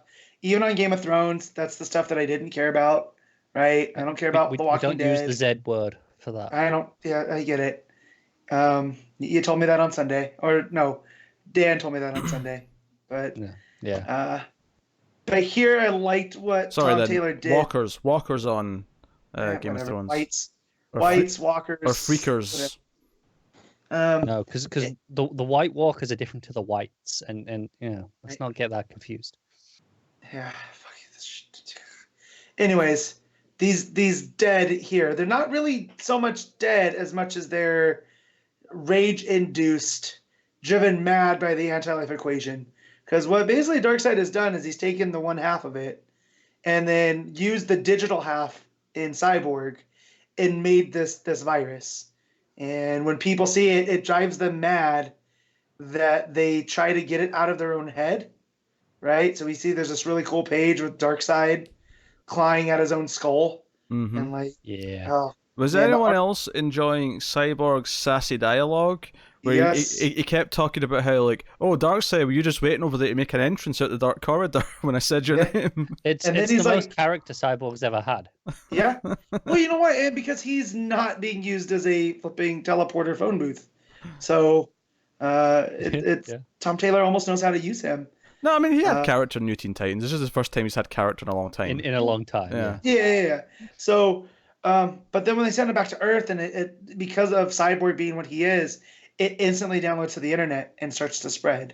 And what better way to spread a virus than over the internet? And we get some fun stuff with Damian and John are at the Kent's apartment in Metropolis, and they're playing games, and stuff starts to go down. And they seem a bit older to me. That seems like 15-year-old John and Damian. Notably, they both seem about the same age, though. Yeah. Yeah, they're both aged together. This is not in continuity. John's aged up and Damien's not. They're just both a couple of years older. And so I like that Damien's like, constantly. oh, my dad will have a plan. He'll know how to deal with this. And then we jump to Batman, and he's putting the manor on lockdown, right? Yeah. And he sends an EMP. And he's doing all the right things. He's like, intranet only, disconnect from everything external, this and that. I love that Superman comes in and starts comforting Damian. He's like, hey, your dad will be fine. He always is, no matter what the hell we do. Yep. But so we don't know if this is a bite-centric virus, do we? Like, is it, we don't actually know for sure if biting spreads it, but the ending feels like at least it's playing on the assumption that it might. Like maybe it'll turn. Maybe the twist will be that it's not spread through a bite, and Batman's okay. But the ending's definitely played on traditional zombie tropes, where we're assuming that he's infected because he's been bitten. So we can so Nightwing is there being held at bay by Alfred with a kitchen knife and a chair, basically, which I like. So there's still some humor, which is why I appreciate Tom Taylor. Yeah. Because as for me, comedy and horror work hand in hand. Like some of my favorite horror stuff has comedy peppered throughout. So here was that. I turned that page and saw Alfred holding him off, and I was like, please just be Jason or be one of that members I don't like, right? And of course it's not. Of course it's my favorite Bat family member.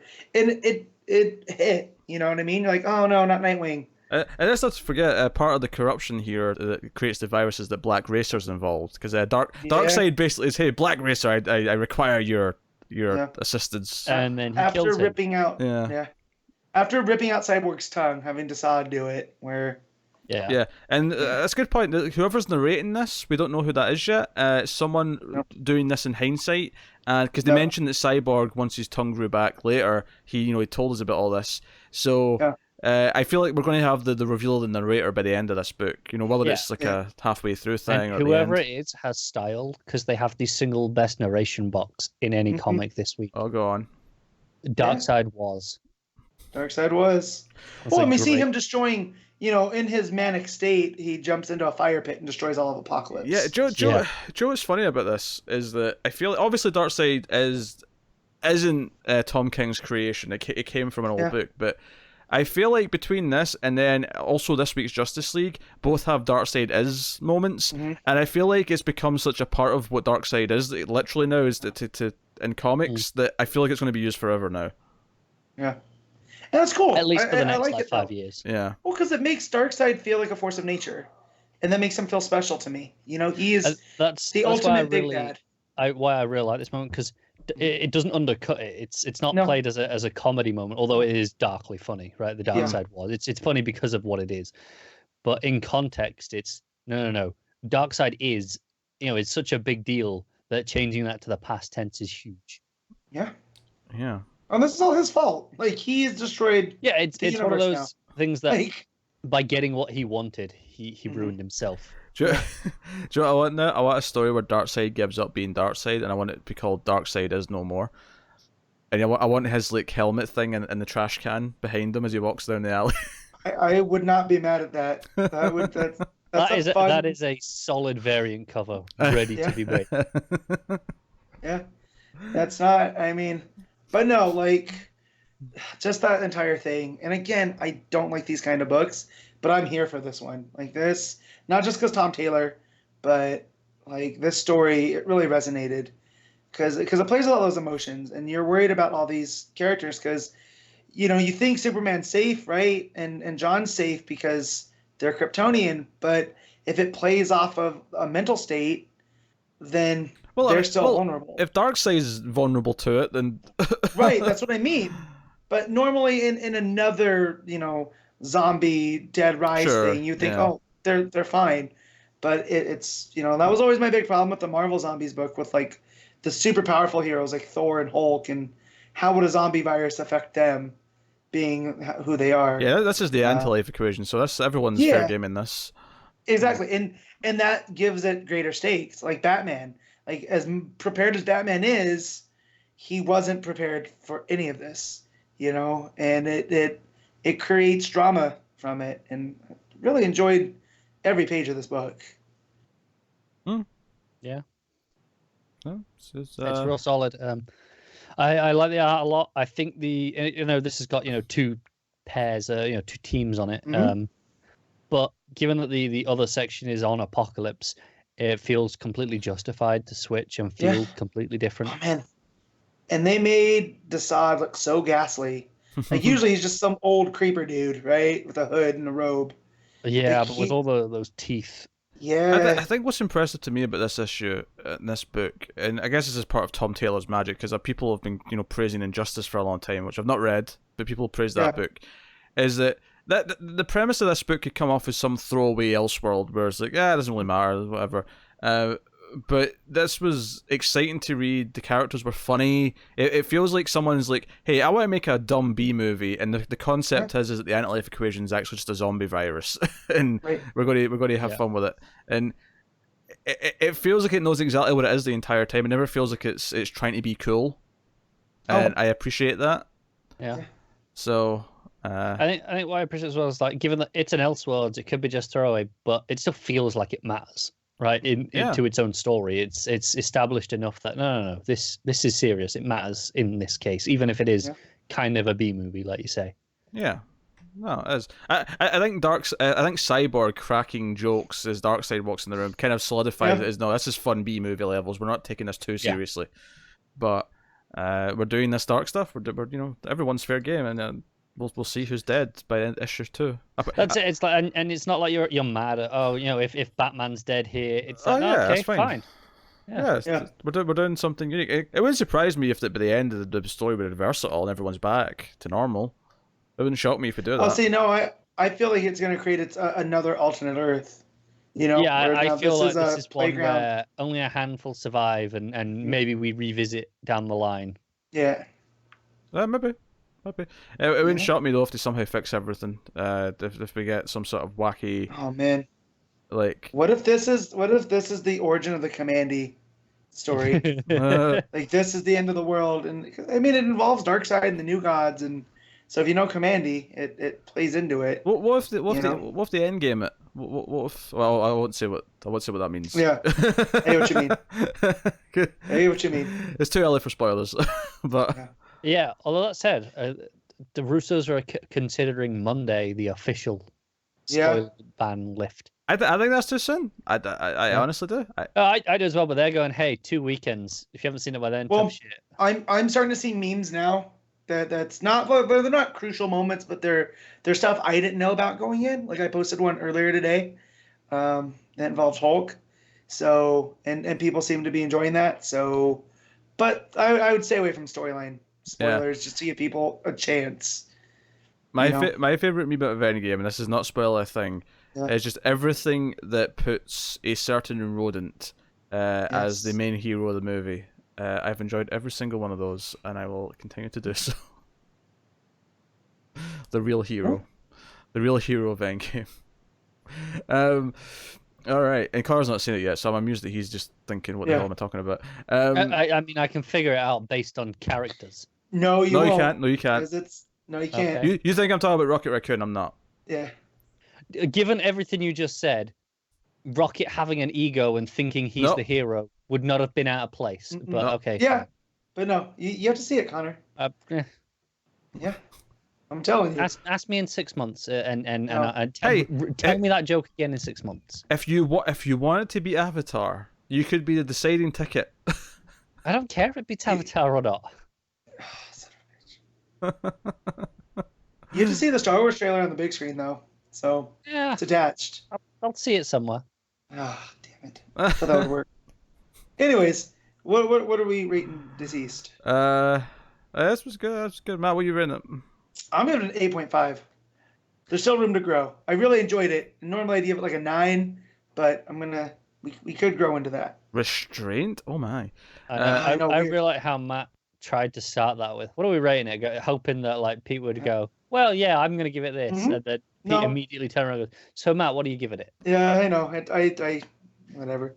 If he thinks I'm not hitting that ball, if we're going with tennis as a metaphor here, then no. I'm gonna start serving at 90 miles an hour, making him run for him.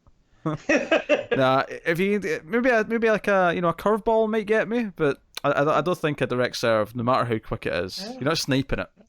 It's not happening. All right, challenge accepted. Yeah, Cara, what you give it? Cara's the ball boy, obviously at the side. Yes. I think you'll fight. Umpire, referee. What does tennis have? Umpire. I'm sure. Umpire in tennis. Who did McEnroe used to go and assault? Like that guy. Yeah, the That's umpire. Is it umpire? I think it's umpire. Yeah, I'll call it umpire. Yeah. See, Matt mentioned cricket at the start, and crickets have an umpire, and now I'm going, am I only thinking umpire because of that? I mean, baseball has an umpire. The umpire on the officials, umpire is the defensive official. They are the ones that look over the defense aspects. But no, Cara's the ball boy. That's the rule. It's too late. I've established myself as an umpire. No, but it's an 8.5. No, you handle mine and Matt's balls when they need to be handled. Wait a minute. I don't know if I'm signing on to this. So you give it a 7, did you? No. No? That's what I heard. Give it an 8.5. I don't know where you got 7 from. You just made that up. I will give it an 8.5 also. Oh, sake. Make it a proper hat trick. That'll take us out to Batman issue 70. Tom King writing, Mikel Janin and Jorge Fornes on the art, and he's finally woken up. Yep. We have plot again. We actually had an advancement in plot because Batman woke up. And we've also had a new thing that I will probably grow to detest. Oh. And that's because Bane. Because Bane and because Batman are going to go head to head, and we're going to see. Yep. So this is basically Batman leaving Arkham Asylum and just punching the shit out of every villain he meets. I admit, love it. I did laugh a lot. Riddler's trying to give him a riddle, and Batman just grabs his head and rams it into his knee. And then gives him the answer to the riddle. Yeah, he's like, I don't have time for this shit. Get out of my way. Yep. Oh dear, and he's going through Arkham, just punching the shit out of people. And basically, he ends with like, okay, I'm not going to get Bane today, but you let Bane know that I'm coming back. I'm coming back tomorrow with my army. So I don't know if that means we're getting the Bat Family next issue, rallying up. But I'm coming back, and we're going to talk to Bane. Like, we're doing this. So, as much as I loved the Riddler moment, I think the Mr. Freeze moment is my favorite in here. Oh yeah, but he's like, so as a man of science, how many times have you shot that freeze gun at me, and how many times have I gotten around it? Wouldn't this just be quicker scientifically to just... Well, yeah, and then with the state that he left Freeze in the last time, right, with the court thing, it shows that Freeze is double, he's thinking twice before pulling that trigger, and then he still gets punched out through the helmet. Yeah, and what I kind of like about this is that as much as Batman is very badass in this issue, and that he's handling all these villains, he's angry, he's, and you can debate that he's been lying there sleeping for however long. How I mean, admittedly, maybe this has just been one night's worth of dreams that he's just going through quickly. I mean, I have no idea. I mean, I think to us it feels like he's been asleep for like 2 weeks, but I mean, who knows? Well, yeah, but they say you have like 8 to 9 dreams a night. You just don't remember all of them. Oh, sure. So yeah, but we had some good Two-Face moments here too, where it's like I wasn't talking to you.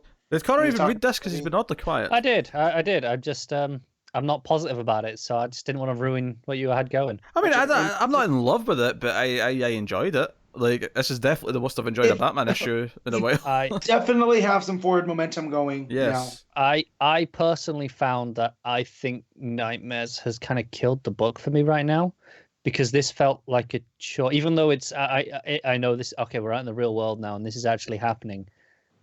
It still felt like a chore to read. Like it just went, yeah, okay, this is happening. Yeah, I guess. agree with that. No, I know, and that's what I'm saying. This isn't like an objective thing where I'm going, oh, this is really bad. This is just how I felt reading it. I mean, I'll maintain what I said last issue, is that I would have cut all of those 6 or 7 Nightmare issues into like maybe 1 or 2 issues and just have them sort of cut through them in a sort of montage, as opposed to. That said, I did like how we got on the first page. It kind of goes through them all and what Batman thought. And so I think that helps in retrospect.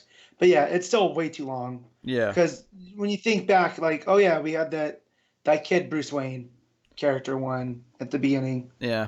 And as much as like Batman is very badass in this, I like that there's just that one scene in the middle where Bane's talking to Ventriloquist.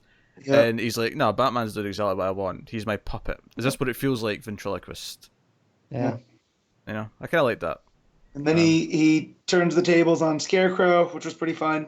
Mm-hmm. Like I like the way that's paneled out. It's very storyboard. Yeah, that may be my favorite page actually. Is Scarecrow like lunging at him from above. I really like that that panel. I like this issue quite a bit, and I think I like it because typically when the story's moving forward, I like what King does. Where he's faltered is where he grinds to a halt because he wants to do like a weird, exploration of Batman's psyche. Yeah. I have often had problems with the dialogue with King, and I felt like you guys. I'm mildly surprised actually that you guys were so into the freeze thing, because for me that was really corny and just I kind of hated it. I just like it because of what we've seen with that whole. No, Freeze being terrified and his reaction. Right. I like that. But Batman's whole thing is, how many times do I fight that going? Can't we just go through all, that? I don't know. Didn't work for me. I like it because Batman's had enough. Like, this was him coming before he got locked in. Here's the thing. If I really believed he'd had enough, he wouldn't be doing any of this. He'd have just punched him. He wouldn't have given that speech. He'd have I don't know, because he's giving Freeze a chance to not, you know what I mean? Yeah, he's given him a choice. But here's the thing, Connor. The reason why he's doing this, the reason every single thing he does with each of these villains and each of these scenes, the whole point of this is it's Batman saying that this is not the first time any of us have danced, right? He's fought Riddler before, he's fought Freeze before, he's fought Two-Face before, whoever. And every single one of them is him basically taking this shortcut and appealing to them in different ways. Yeah. Riddler is just shut him up because he's never going to, right? We'll be here all day. Two-Face is appealed to Harvey, but not obviously Two-Face, right? And Freeze is like he's appealing to him to a scientist. It's kind of this idea. It's kind of Batman's mentality as he's going through all these villains. It's like this is why he's going through them so quickly. Because you could read this issue and say he's being too overpowered because he's going through them all like they're nothing. Here's my problem with the Freeze one. Based on what you just said there, though, I agree that's the point. But he doesn't give Freeze that chance. He says these things, but he doesn't actually give Freeze a chance to stop. He doesn't wait for Freeze to react. He just keeps walking and just punches him. Oh, no, I disagree. I think you've misread this. What Batman's saying is, wouldn't it be easier for me to just walk up and punch you and it'd be over? He's always going to punch him. He's not giving him a chance to not get hit. He's giving him a chance to just make it quicker and just give in and be punched. Yeah, but then he doesn't need to give the speech, is what I'm saying there. He can just walk in and punch him. The speech feels corny to me. But then that's what I didn't like about it. Yeah, but then he's not making a point. He's not. Freeze isn't learning anything or whatever. Yeah, but I didn't feel like it was making up enough of a point anyway to justify it. Well, so. I mean, whatever. Obviously, Scarecrow's bit. It's like no Scarecrow. But Batman's dealt with these gas before. He's made himself immune to a lot of it. He's built up a tolerance, and it ends with him being behind him. And I actually love the panel because it's like he's behind Scarecrow. He's like he's basically saying boo, right? It doesn't actually, but this is basically what the moment is. And then you just get that exterior panel of the lightning striking with the scream. And it's very horror movie. It is very kind of corny and pulpy. I think there's kind of an element to that. I loved it throughout this. No, I like that scene a lot as well. Have you ever seen this Amygdala character before? Amygdala? I've seen him pop up, but I couldn't tell you much about him. Yeah. So I'm gonna look him up real quick because I gotta see what his thing is. Yeah. Of course you do. They paired him with Grundy. And I mean, for him to take these two out, I'm just like, okay, whatever. But I like how it looks. Like the entire room is now thrashed. Yeah, it looks like he's just hit them with explosives from his belt or something. Yeah. Yeah.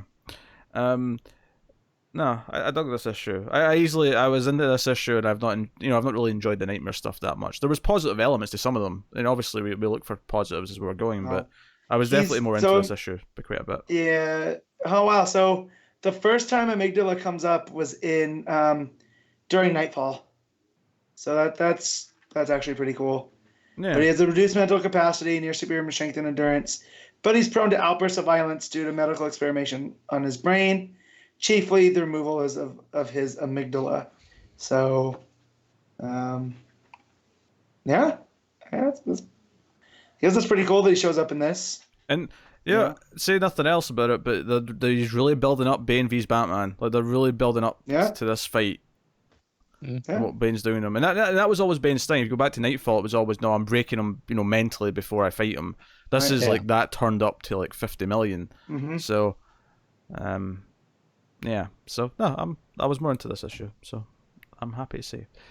What do you think of the art? That's good. Yeah, I like it all. I think the changes were a little bit jarring between them at points, even though I like both of the artists a lot. Like I did feel the change between them every time it cut back and forth. I think one thing that helps it is that it's making a distinct choice to be as different as possible, because like the coloring, like Freezy stuff is all bathed in red, Scarecrow's is all bathed in yellow, so on. Yeah.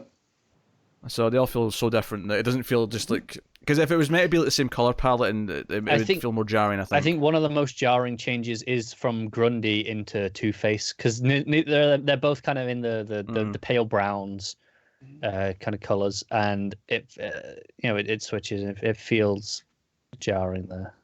That's fair. So what we rating Batman, Matt? I'm gonna give it an 8. This is one of the better issues since Nightmares. So since Nightmares, it's been the only issue since Nightmares. Well, I mean, since Nightmares started, I should say. Okay. I'm excited to read Batman again. I would say it's probably one of the better issues since the wedding, or the lack thereof. Well, no, because since the lack of the wedding, we had the free stuff, and I'd still put the free stuff above that. So would I, but like I'm saying, it's one of the best things. So you get Cold Days, and you've got this. All right. Carl, what do you give it? I give it a 4.5.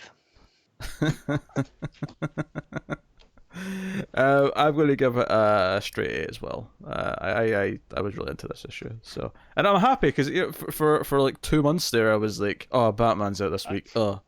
Yeah, and that's why I'm frustrated, because I wanted to be feeling like you guys are, like come back into it going, oh yeah, this is it, and I haven't.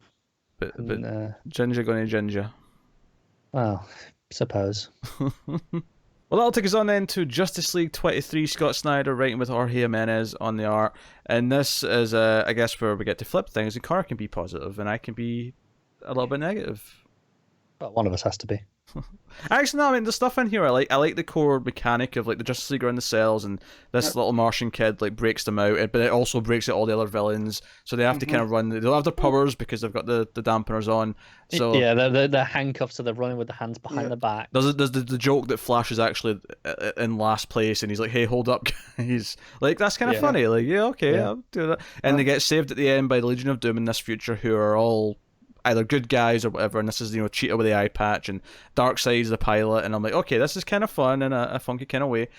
Okay, help me out here though. So when they're in the cell, they're talking about like making a choice, right? Because I think, correct me if I'm wrong, last issue was the Legion of Doom issue with Perpetua and World Forger and all that, right? And I like that issue. Yep. Secret History. Really, you like that issue? Yeah. I'm genuinely surprised, Peter. That was the first crisis. Well, maybe if you showed up once in a while. That was the one I was ill. God damn it! If you showed up once in a while, you made the issue. But yeah, the issue before that was they have to basically become the Justice Lords, and to enforce justice, they have to stamp out Doom, and this is the choice they're going to have to make, and we learn here it's kind of a false choice. Yeah, because basically we're talking about like should they go along with the choice in the cell. I couldn't remember exactly what the choice was. Like it was the choice to basically lock up everyone. Everybody. Okay, was good. right, It was that like makes sense. 50% of the population. And as they say, that's not justice. Yeah. No, of course it's not. But that's kind of the point, right? Right. Well, no, it says in there is that's not justice. So you're making them have a false choice, and it seems this is the World Forger trying to, again, whoever the cosmic judges are coming, And whoever they are. There's a scene in this that I'm sure Matt loves where Superman's like, screw this, I'm flying off this damn planet. And, he He goes has to a happy memory on the farm with John, and he's trying to teach John how to, it's the marshmallow, right? This one? Yeah. Well, he's trying to start a fire, he's trying to start the fire the old way. And stuff. So he's going to that, and he's going to do it. And we get this awesome up and away. Yeah, and it's this 2-page spread of him flying away, and the planet shatters behind him. It's this great shot. I did laugh at the end, though, because basically, and I'm sure Batman's got something up his sleeve here. He's not just going along with this. But World Forger, because Batman stayed, because I actually laughed out loud when when they get locked in the cell and Flash like, well, you know what? We've got a Batman, so we're not going to be in here for very long. And he's like, hey, guys, where's Batman? And Batman's still with World Forger.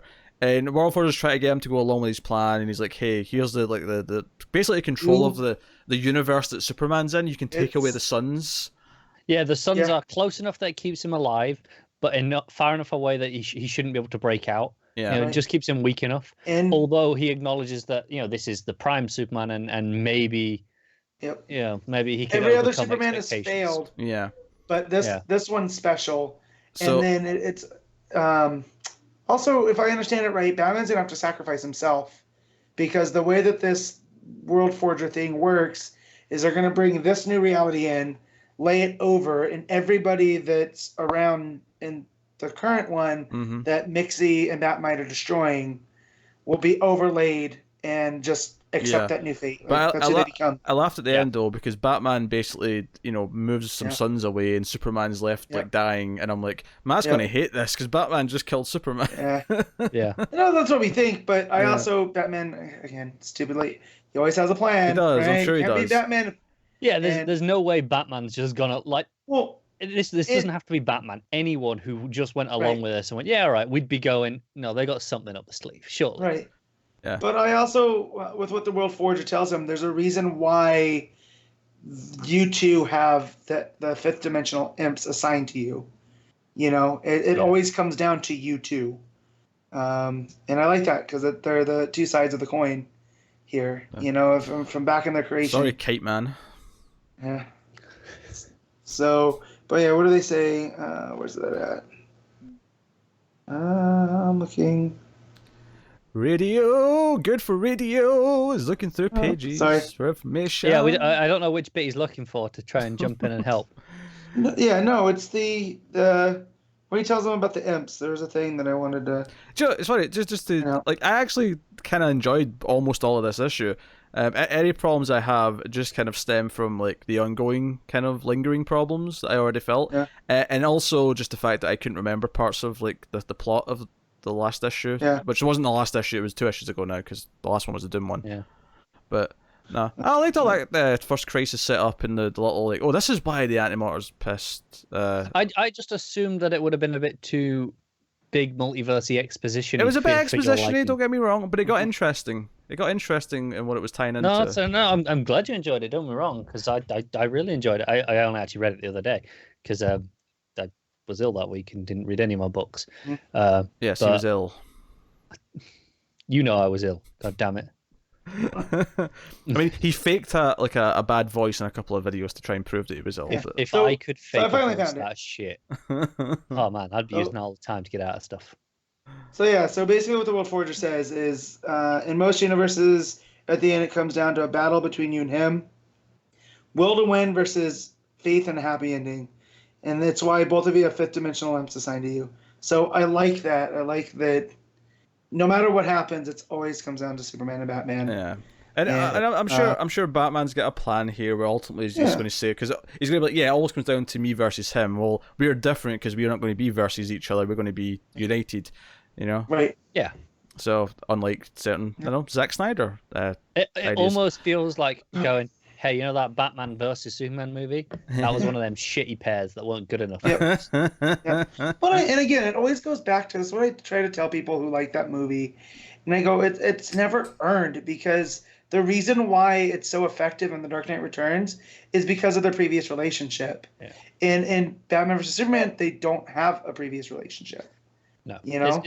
Is anyone else a little bit annoyed that Barbatos didn't, devour that world, and we had to actually suffer through it? It's the darkest world. That's why it turned the Barbados's stomach, threw it back up. Yeah. I just imagine a scene where like Ben Affleck Batman goes to like he's getting some dogs. He's going to a kennel, right? He wants some dogs. Mm-hmm. He's going to do some prize winning dogs. He's getting into that. It's his new hobby. Basically, the Batman business is getting quieter. So he's walking in and he's going up to the dog and said, "Do you breed? You will." Oh God, that was a long way to go. That was so convoluted just for that. Well, was that going to be that, or is going to be some sort of pickup line? But the pickup line wasn't as funny. I thought, it's funnier if he's just breeding dogs. Like, he's actually just getting into breeding dogs. But yeah, they'll, clearly thanks to the Year of the Villain special, we know they get out of this somehow. Oh yeah, of course. Yeah. I mean, let's be honest. We would have assumed so anyway. Yeah. Barring the last story, which I assume is also set after, because obviously in that first story where it says it, we don't see much of the Justice League. Right? Yeah, but it says in an editor's note, this is after the Justice League return from the sixth dimension. It does, but does that mean they all return? I mean, I'm assuming they do, because that's how this works. Because then you go to the third story, and they're all there in the boardroom. Okay, yeah.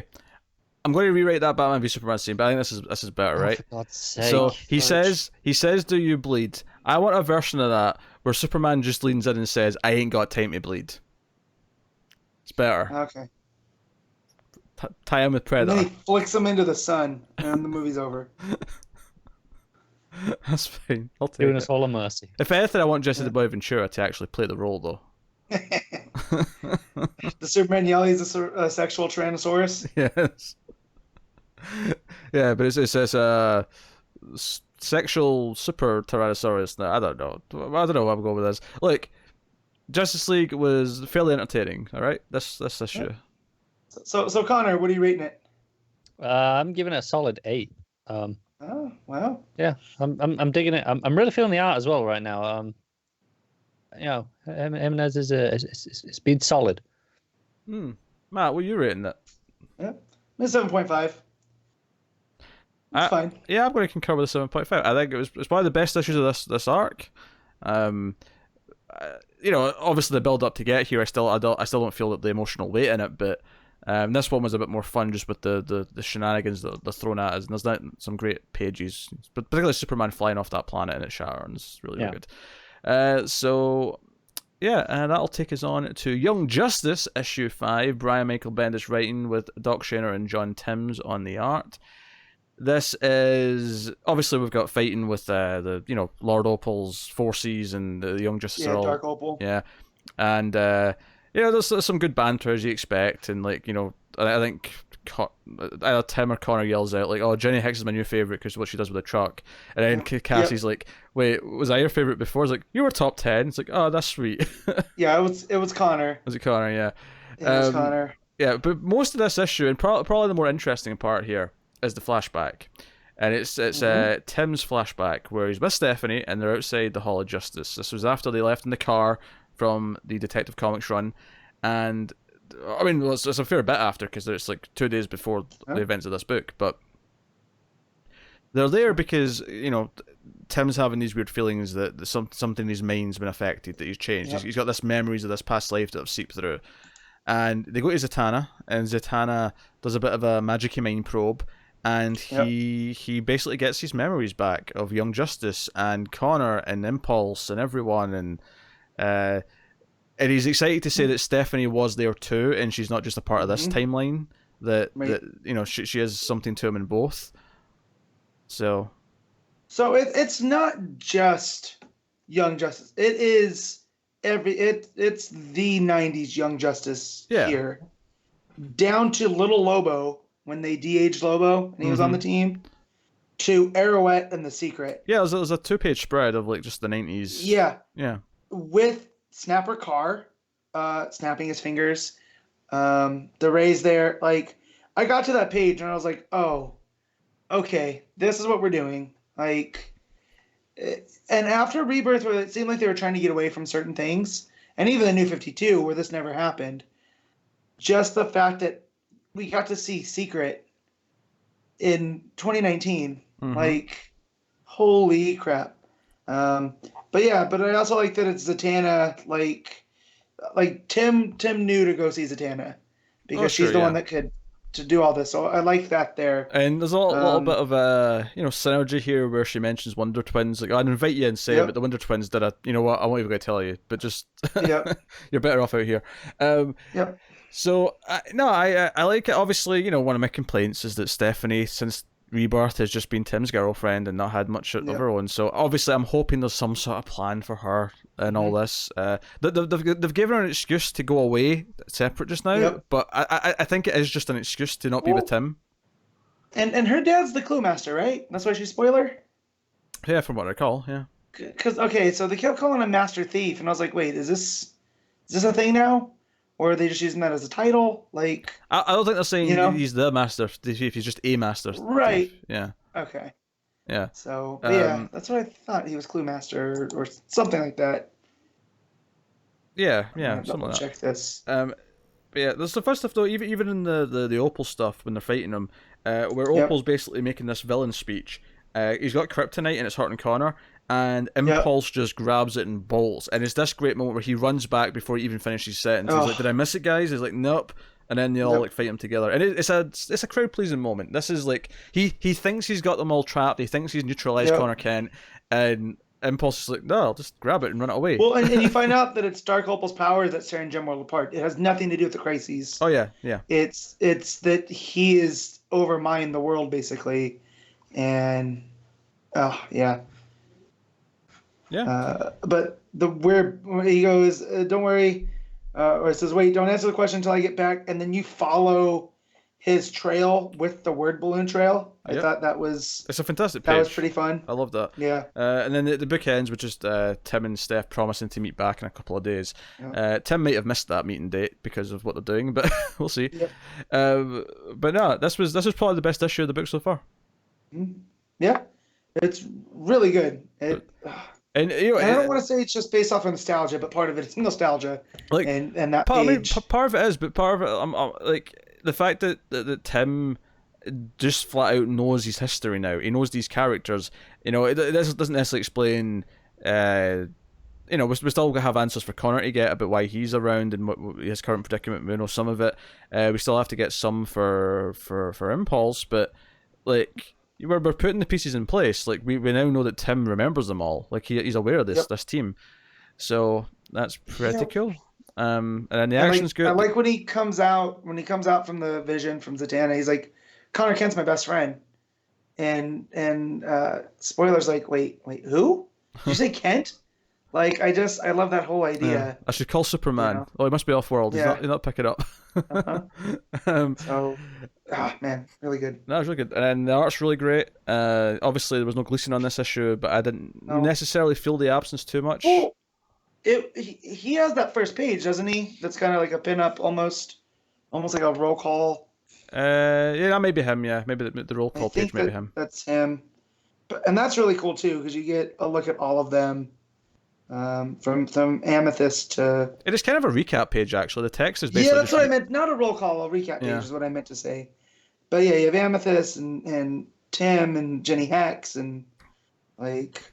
Oh man, yeah. I'm very excited with this book. Yeah, this book's been great. And I think this first arc, if anything, suffers a little bit because it has to kind of do all this explanation of, why it can exist. Yeah. But it's had some great crowd-pleasing moments throughout it, and this Impulse one with the kryptonite is one of my favorite moments of the book so far. So, and it's so spot on to Bart too. Oh yeah, he never shuts up. That's his superpower. It's so weird that Wally's getting just like, I know, just torn apart in the ass in another book right now, and then I'm coming to terms with like if I have Bart, I can't have Wally, and if I have Wally, I can't have Bart. Like it sucks, but do you know what was happening in the 90s when we had both? Barry wasn't around. That's what the difference was. We can't have all three. We're allowed to have two of them. Yeah. But we're not allowed all three. And that sucks, but like Wally's my Flash, but Bart's my Kid Flash. Like it hurts. Oh, it hurts. Yep. What are you giving it, Matt? Oh, this is 9.5. Oh, Yeah, buddy. yeah. I'm giving it a 9. I loved it. Yeah. I loved it. Yep. I know some people don't like Bendis. Everything Bendis has touched in DC though so far has been pretty much gold for me, so I can't really complain. That's what I've been telling people. We had what's it called? Like a health department guy come through, and I left this issue on my desk. Mm. And he goes, "Oh, you like comics?" And I was like, "Yeah." He goes, "Well, what one's that?" And I tell him, he goes, "Oh, Young Justice, like the '90s." And I was like, "Yeah." Did you read? He goes, "Well, no." Who's writing it? And I said, "Bendis." He goes, "Oh, I know Bendis from way back in the day from Cleveland. Like I bought his first comic book from him in a comic shop." Hmm. And yeah, so then I ended up distracting him long enough that he gave us a good report because he ran out of time. So it's comics saved the day. But like, yeah, it's crazy that Bendis is doing all of this. And hey, you give Tom Taylor a couple of ongoing books, and I've got Taylor and Bendis doing a lot of DC. I'll be more than happy. Taylor, Bendis, and Williamson right now. Like those are my three. Those are what I get excited to read. So there you go. Which will take Connor on. So me and Matt talk for a bit. Connor can talk on his own for a little while because he's going to talk about the Green Lantern issue 7. Grant Morrison 7, yeah. and Liam Sharp on the book, of course. So yeah, there you go. Yeah. So this is the issue that takes place inside the Power Ring. At the end of the last issue, Hal had to stop that big bomb going off. And they pumped through all the power of the battery through his ring to try and stop it. And it seems like his ring miniaturized him in an effort to save him. Miniaturized him, placed him inside it. Now this plays off Mirwooden, who was trapped in the ring in the past. He's an old wizard enemy of Hal's, and he has been miniaturized and trapped in the ring. And being given essentially like a play area in the ring called Emerald Sands. It's somewhere to keep him busy where he kind of is everything. But we follow for the first part of this issue a woman whose name I will have to find somewhere. It began with a P. I know that. Here it is, a Pengawir. Now, this is really playing up this Celtic kind of angle in the art, very much kind of Brave and the Bold stuff that Sharp did. Because of Liam Sharp, right? Yeah, but even the dialogue, the language, the names, it feels very Welsh in that sense. Actually, the double D in Mirwooden with the Y's, which I believe is not the traditional spelling of this villain. So Morrison's kind of just playing with things as he likes to do. Mm-hmm. Mm-hmm. And before I even talk about the rest of the plot of this book, the style it's semi-prose. The first half of the book. If he keeps it up, one day he can go full professional. Very good. That was a quality joke. You shut your mouth. Yeah. Yeah, for like the first half of the book, there are no narration boxes. There's no narration boxes throughout, but there's no speech bubbles or anything. It's all done in just text written over the top of the art. And it's for speech things, there are quotation marks, and if not, the narration is just done as if it was like a small paragraph in a book. And it's just overlaid into the empty space, the negative space of the image. And I've seen some people are not too keen on this. They're saying that it's harder to read without the solid background. I know I personally never had a problem. And it really blended in so well and had such a flow to it. The only thing I would say it might harm is the layouts, because it often goes over the panel borders. So the layouts aren't as defined as they usually are when you have it separated into a narration box. But anyway, we're following Pengawir through this world, and it's clear that whatever's going on, she's different, and she comes across Hal, and they're trying to help each other out, figure out what's going on. And Hal, after a while, realizes he's inside the ring, and she says to him, "Oh no, you constantly be quiet. You'll wake Mirwardon. You can't wake him up." And Hal's like, "What is this? Mirwardon's the name of the person who sent me here." And she's like, "Oh God, if he's awake, then it really is the end of the world. We have to run. We have to hide, because Mirwardon is everything in this world except these two beings, Hal and Pengawir."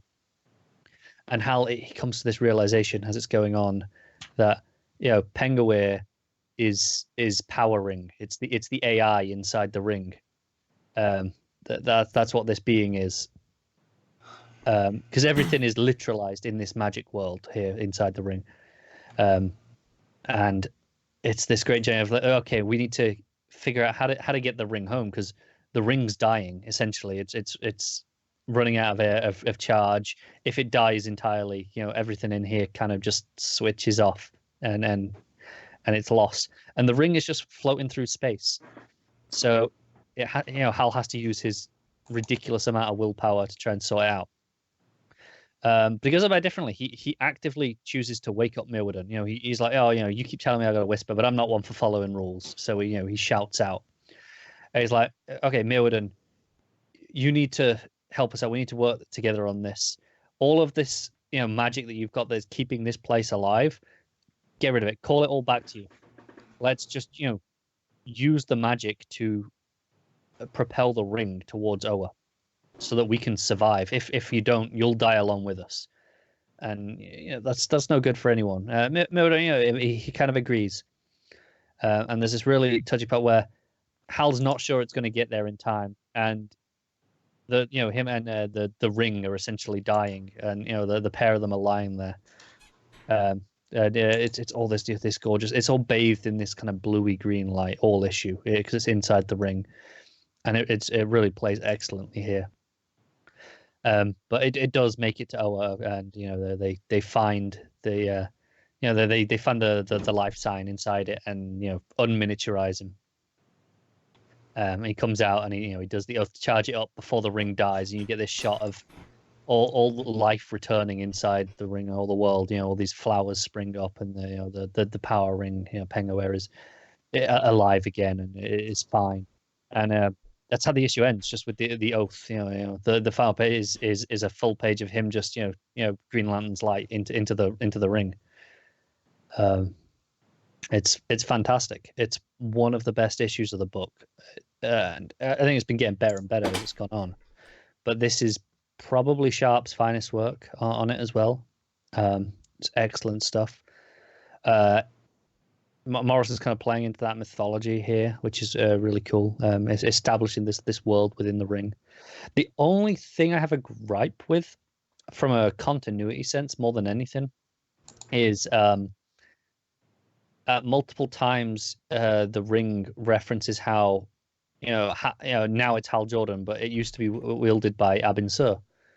But right, we were supposed to be on the ring that Hal forged out of his own willpower that no one else has ever worn. So I'm not sure quite what's going on there. I don't know if we've just changed things or what. Yeah, thanks, Pete. Yeah, very good. I don't know what doing. I missed it, but it's terrible. But no, this is a fantastic issue, and you guys are missing out on this one big time. But it doesn't sound like it. I actually think you'd really dig this one, Matt. This feels up your street. It sounds the most Morrison-y, like going inside the ring. You're gonna have another wizard inside that ring, like Volthoom, but it's not Volthoom. Yeah, but it's not. I'm sorry, I'm getting really distracted by Pete. I know, I just saw it. Looks like he's drawn a predator. Is he calling you a predator? It does. No, because it's not. I assume this is actually a story that's happened, because I know Mirwardon's a villain from before. I assume he got miniaturized and put inside the ring. Morrison does this, right? He pulls from continuity like that. Why is it like long straight hair? It's kind of. He's trying to get the bushiness, but he can't because. All right, there you go. Go full perm. So this is terrible. I go back looking at Avengers toys that were spoiled the plot that I missed. This is terrible what Pete's did. But yeah, no, this is a great issue. So it's a 9. Wow. What the hell is he doing? I don't know. What the red bit's supposed to be? It's supposed to be blood, but I mean, it's not going very well. Wait, what? Oh, good lord. There can only be one. All right, let's get this on the road. I got free comic. Well, so you give it a 9? That shitty image now, then, please. Yeah, it's 9. Where's my razor? Or just cancel, minimize the window. I could do that. Oh, the razor was that big? Oh, paint shit. Oh. I'm not sitting here watching you rub it out with a tiny little square. You're all there. Oh, for God's sake. What did you give it, Carter? I give it a 9 because it's fantastic. Oh, good. Well, that'll take Matt on to Adventures of the Super Sons, issue 10. Peter Tomasi and Carlos Barberi, of course, is also there on the art. So I did not read this because I didn't want to. Well, I kind of didn't want to, but it wasn't like oh my god, Super Sons, I don't want to read that. It was just like every time I've read an issue of that in the last like 6 months, it's always been like, it's a quiet week, I'll fit it in. And there was a few more books this week, so I just didn't get around to it. No, that's fine. How was it? So this one starts with the narration again, where we see the two older figures telling the story to the two younger kids, and it seems like it's Damien and John later in life, but they're reading from this book. And this is where I got the marshmallow from, because I forgot which one it happened in. But the kids are roasting marshmallows with heat vision, or one of them is. You assume it's the one that kind of looks like a young John. But they're like older guy that looks, it's probably older Damien, comes in and is like, you're telling the story wrong. Do you really want to ruin the surprise? Just tell him the story as it was. And he's like, well, how do you know? He's like, well, because I was there. Let me, I lived it. And he, proceeds to tell the rest of the story of what's happening with Rex Luthor and the Hypercube and stuff. And from the last one, which I wasn't here for, so I don't know if you reviewed it. I did, yeah. No, it was like okay. The weird Jonah Hex and the train. Yeah. So they bring the train in to Rex's, to stop Rex's army, and they come through, and Damien's like, I'll get the cube, you distract Rex long enough. But as they jump from the train, it leaves the Jonah Hex android with the Green Lantern, who is Alex, I think, and Jonah Hex shoots the young Green Lantern, and he's like, yeah, I'm gonna do what I go back. I'm gonna go back to what I do best, and that's hunting bounties. So you're like, oh crap.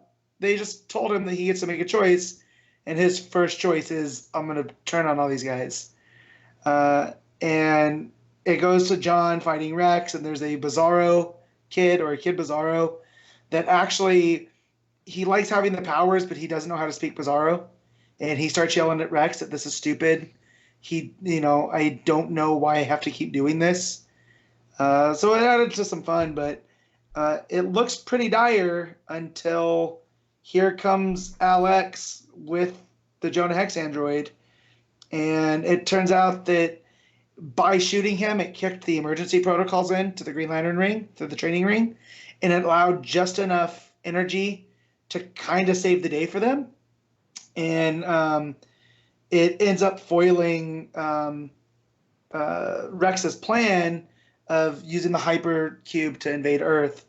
But in all of this action and them fighting the army, the Jonah Hex android gets destroyed.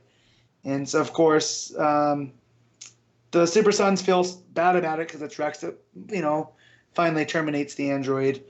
And turns out that the android made a call to his boss, to Tommy Tomorrow. And Joker Jr.'s there with the two older Super Sons that we saw from the house, that weird house issue. And they're there to basically find out all what's going on, what Rex is doing, and stop him. So there's 2 issues left. It's coming to its end, but all the threads are cinching together. And again, it's a lot of fun. It's nothing like, if I wasn't already so deep, I would probably have stopped reading by now. But no, it's a fun book. It feels very kind of just light and inconsequential. Yeah. I mean, I like what he did with Jonah Hex with the robot. Like, you think like, oh, they taught him about free will in this last issue, and it looks like he just went rogue to do what he needed to do, but it turns out, oh no, it was all part of the plan. He knew about the Junior Green Lanterns whole thing, and that's what ended up saving them. But of course, they used all the energy to save the two Super Sons, and it's not there to get them back home. So that's right. Tommy Tomorrow and the older, I'll call them super dudes, middle-aged guys come into it.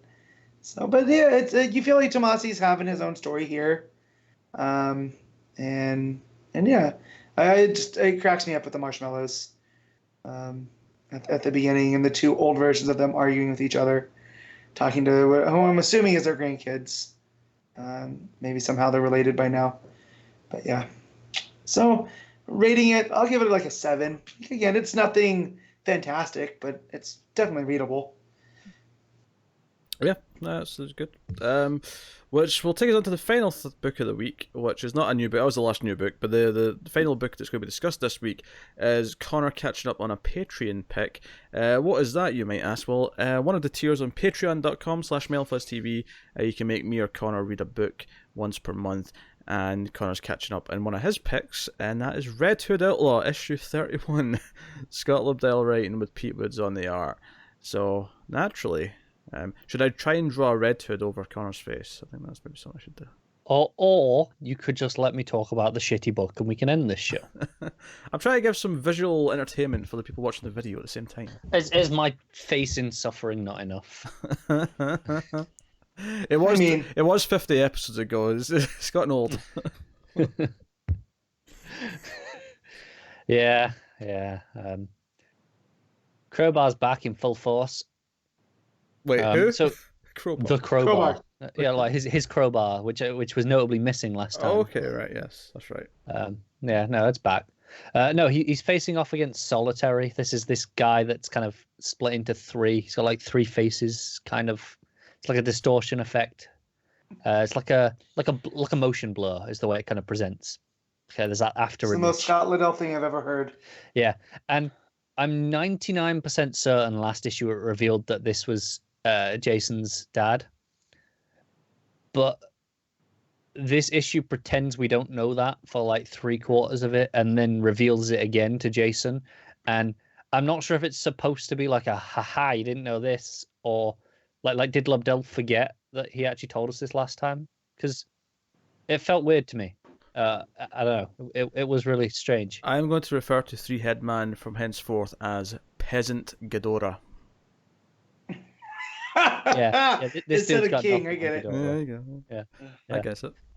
His thing is that he's the reason he's called Solitary is because he can make anyone see their solitary perception, because only his vision matters.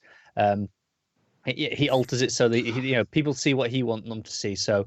Red Hood thinks he's fighting this guy, and the dog starts barking over somewhere else, and he's like, "Why? Well, what's going on?" And he's like, "Yes, that's right. I'm really over here."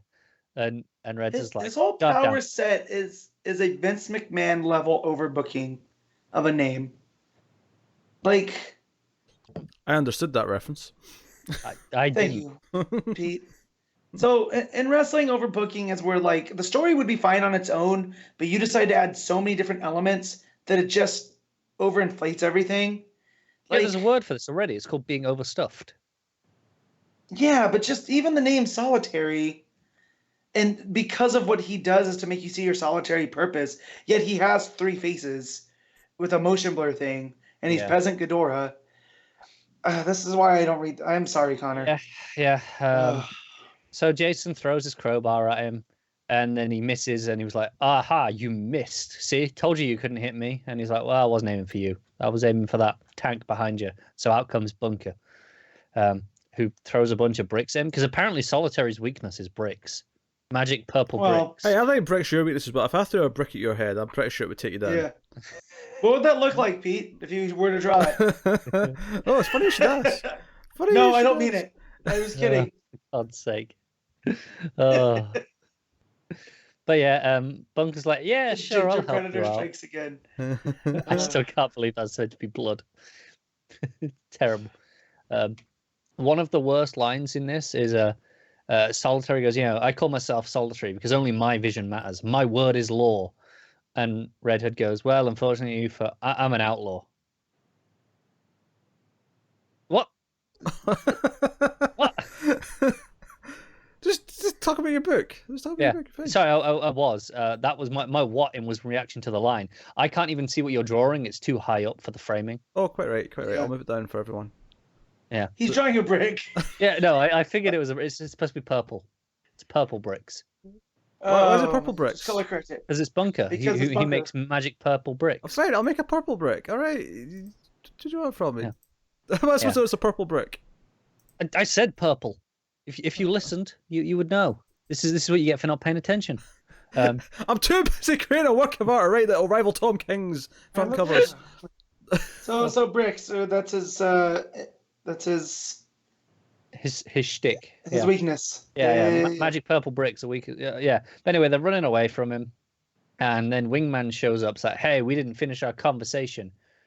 And Ray goes, yeah, we did. You asked me to come back to Gotham. I will when I'm ready. Whatever. And Wingman's like, no, not good enough. We need you now. And threatens to drag him there. But Solitary shows back up, and he calls Jason by his name, and Jason's like, what the hell did he just call me by my name? And he's like, how did you do this? And he's like, and everything changes. And he's like, yeah, this is how I looked years ago. I was a prisoner serving for a life sentence for a thing I didn't commit. I was your father. And Jason was like, no, you're not. And he's like, yes, I am. There was 3 of us, and we all merged together in some accident, and that's how we became Solitary. And he's like, no, you're not. If you were my dad, you'd have a tattoo of a like a batarang on your arm, and so show me. And he's like, you must be misremembering. So he just rips the shoulder off, and it's not there, which doesn't make any sense to me because he just said there was 3 of them merged together. So it could be that his dad's the dominant personality, but the tattoo's not there. Alternatively, why the hell didn't he just change Jason's perception to see the batarang? Full of inconsistencies in this bullshit. So what does this have to do with Leviathan? Nothing. I don't know. Okay. Not that I know of, anyway. But yeah, then he just throws the crowbar at him and impales him. If you can dodge a brick, you can dodge a ball. Was that? When did you add the frowny face? Just that was my last touch. Gotcha. He's not pleased that he's dying. I should hope not. I mean, if he's reading Red Hood, that's the better alternative. It's true. If anyone would like to buy this on a t-shirt, I will happily throw it up. Oh God! I think for the sake of the audio listeners, Pete will tweet that image. I will. Yes, I'll tweet the work of art. Yeah. All right. So you're talking about this travesty? Almost. I'm at the end. He throws the crowbar at him and impales him in the chest, and that's that. And then there's a little scene where he goes and visits Roy's grave. He puts Roy's cap on it.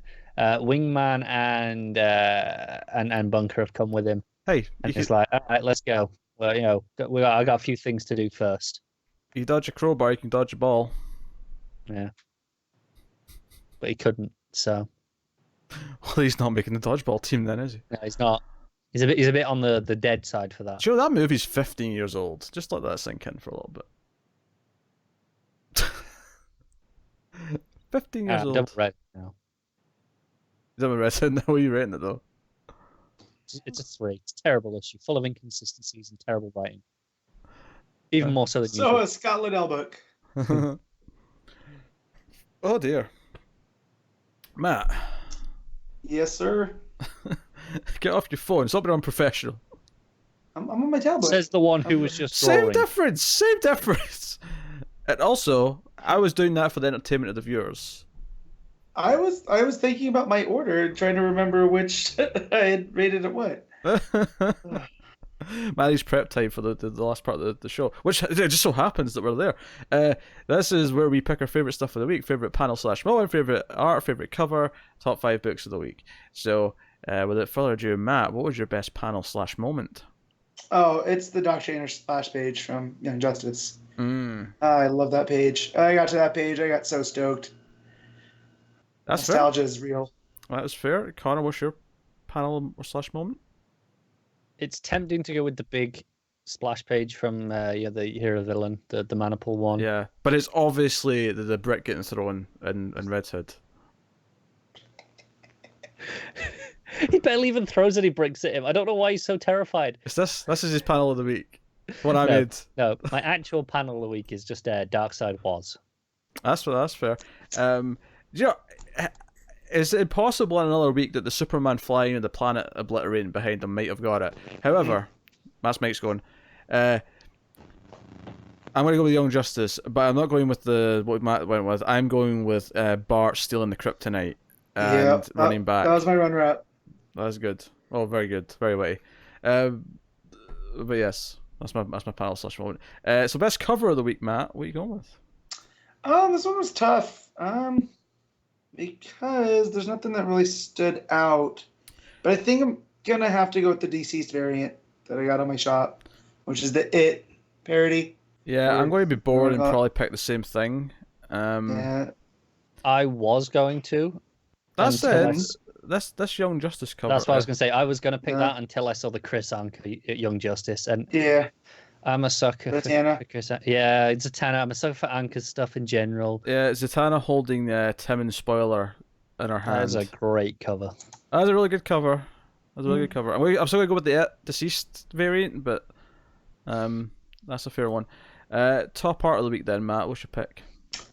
Oh, probably should have thought about this before. You know what? I'm gonna go with Justice League with Jimenez. No, you should have picked this one, the one I'm showing on the screen. You should have picked that. Yes, definitely. I mean, the frowny face makes me smile, but yes. All right, what are you going for, Connor? What are we on? Sorry, art. Yes. Green Lantern, sharp. It sounded like you were saying it was sharp art, not that it was like Liam Sharp. It's like it's sharp. It's both. It's sharp. Yeah. I am going to go with. I'm going with Maleev in the Maleev section of that's pretty good. The villain. That's my pick. If I wasn't going to pick that, then I'd probably put Young Justice, but that's what I'm picking. And Batman was good too. So top 5 books, Matt. What you got? So number 1 is Young Justice, 2 is DCeased, 3 is Justice League, 4 is Batman, 5 is Super Sons. Cool. No Year of the Villain, or are you just not counting that? I mean, I wasn't counting it. We didn't rate it, therefore I didn't have a number for it. Well, I'm counting it because if I don't count it, I don't have 5, and I feel like it's important. So, number 1 for me. Actually, no, Connor's next. No, I'm last. Save the best for last. What am I doing? Connor, you're next. Green Lantern, DCeased, Justice League, and You're the Villain. Wait, you read more than that. I'm on to you. No, I didn't. Hey, did. You're a Batman. Batman's number 4. You can't count. Well, you said 3 books there, did you not? I said 4 books. All right, okay, that's number 5 then. Well, it's not.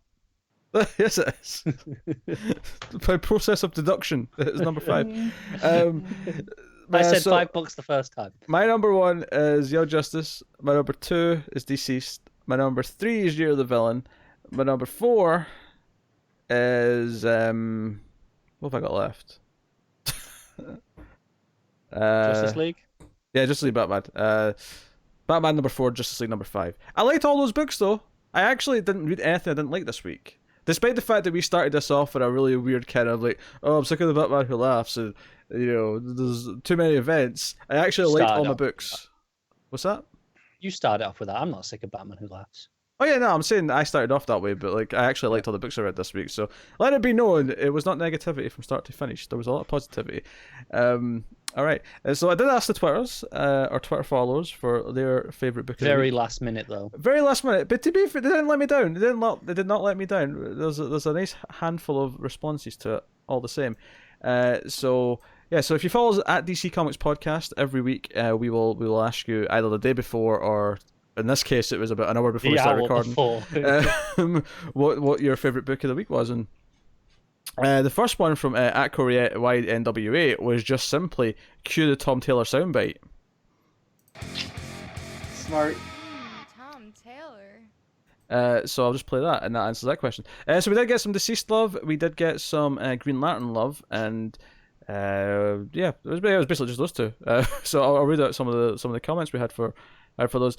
From at Ben Kaiser Music, we had Green Lantern issue 7, really rewarding one-off issue that combines Morrison's evocative prose and Sharp's 2000 AD style, exaggerated realism to make story highlights everything I love about Hal Jordan and the Green Lantern mythos. Reminded me of the Chaotic Gospel from his Animal Man run.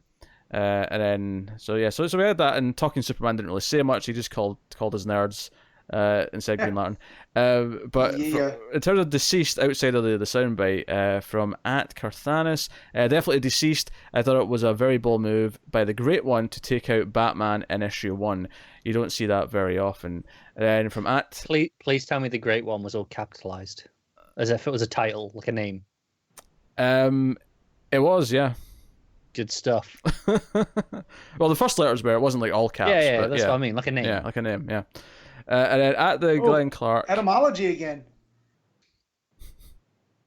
Shut up. DCeased was a solid read, with You're the Villain following behind any other week, and I think You're the Villains would easily take first, but DCeased by at Tom Taylor Made was so good. Familiar yet entirely different, good old horror fun is my book of the year so far. Oh, that was bold. That is bold. Which is a good point, actually. Since we started asking people on Twitter, at the end of the year when we're doing our awards, it stands to reason we'll be asking you guys what your favourite books of the year were. So keep track, keep thinking about it, keep a record. Yeah. So there you go. That's our Twitter followers' picks, which was basically boiled down to DCeased and Green Lantern. So yeah, that pretty much brings an end to the show. I didn't tell you what's coming next week, of course. Yeah. But this has been a wild ride of an episode.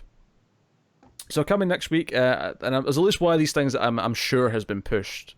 I remember it being delayed, so I'll point that one out when I get there, and I'm sure someone will confirm it. But Detective Comics 1003, Superman 11, Wonder Woman issue 70, The Flash issue 70. I'm going to go out on a limb here and say that Shazam issue 5 was pushed to a later date. Nope, no, it's right there. It's there. It's because are you looking at our schedule, Pete? Oh, did you change it? I changed it a couple of weeks ago. You sly son of a bitch. I fixed it to the correct place. You sly little weasel. How dare you fixing it? How dare you touch my schedule? How dare you? Supergirl issue 30, Catwoman 11. Oh, no one. Matt, you reading Catwoman still? No, I'm out. Yeah, me neither. There's too much other stuff right now. I know. Hawkman issue 12's out. Batman Who Laughs number 5. Wonder Twins issue 4. And we actually have the first issue of Batman and the Outsiders. Yes. And that's why Catwoman's being dropped. Yeah, exactly. That's fair. That's fair. What have I got? I've got 1, 2, 3, 4, 5, 6, 7. I've got 8 books. 8 books is just nice. You know what? I like 8. It's a great number. 3, 4.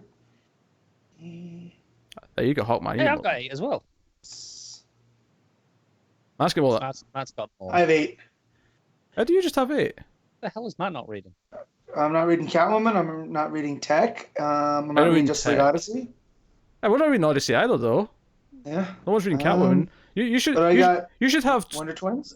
Yeah, you should have more than we do though, because you're reading almost everything we're reading.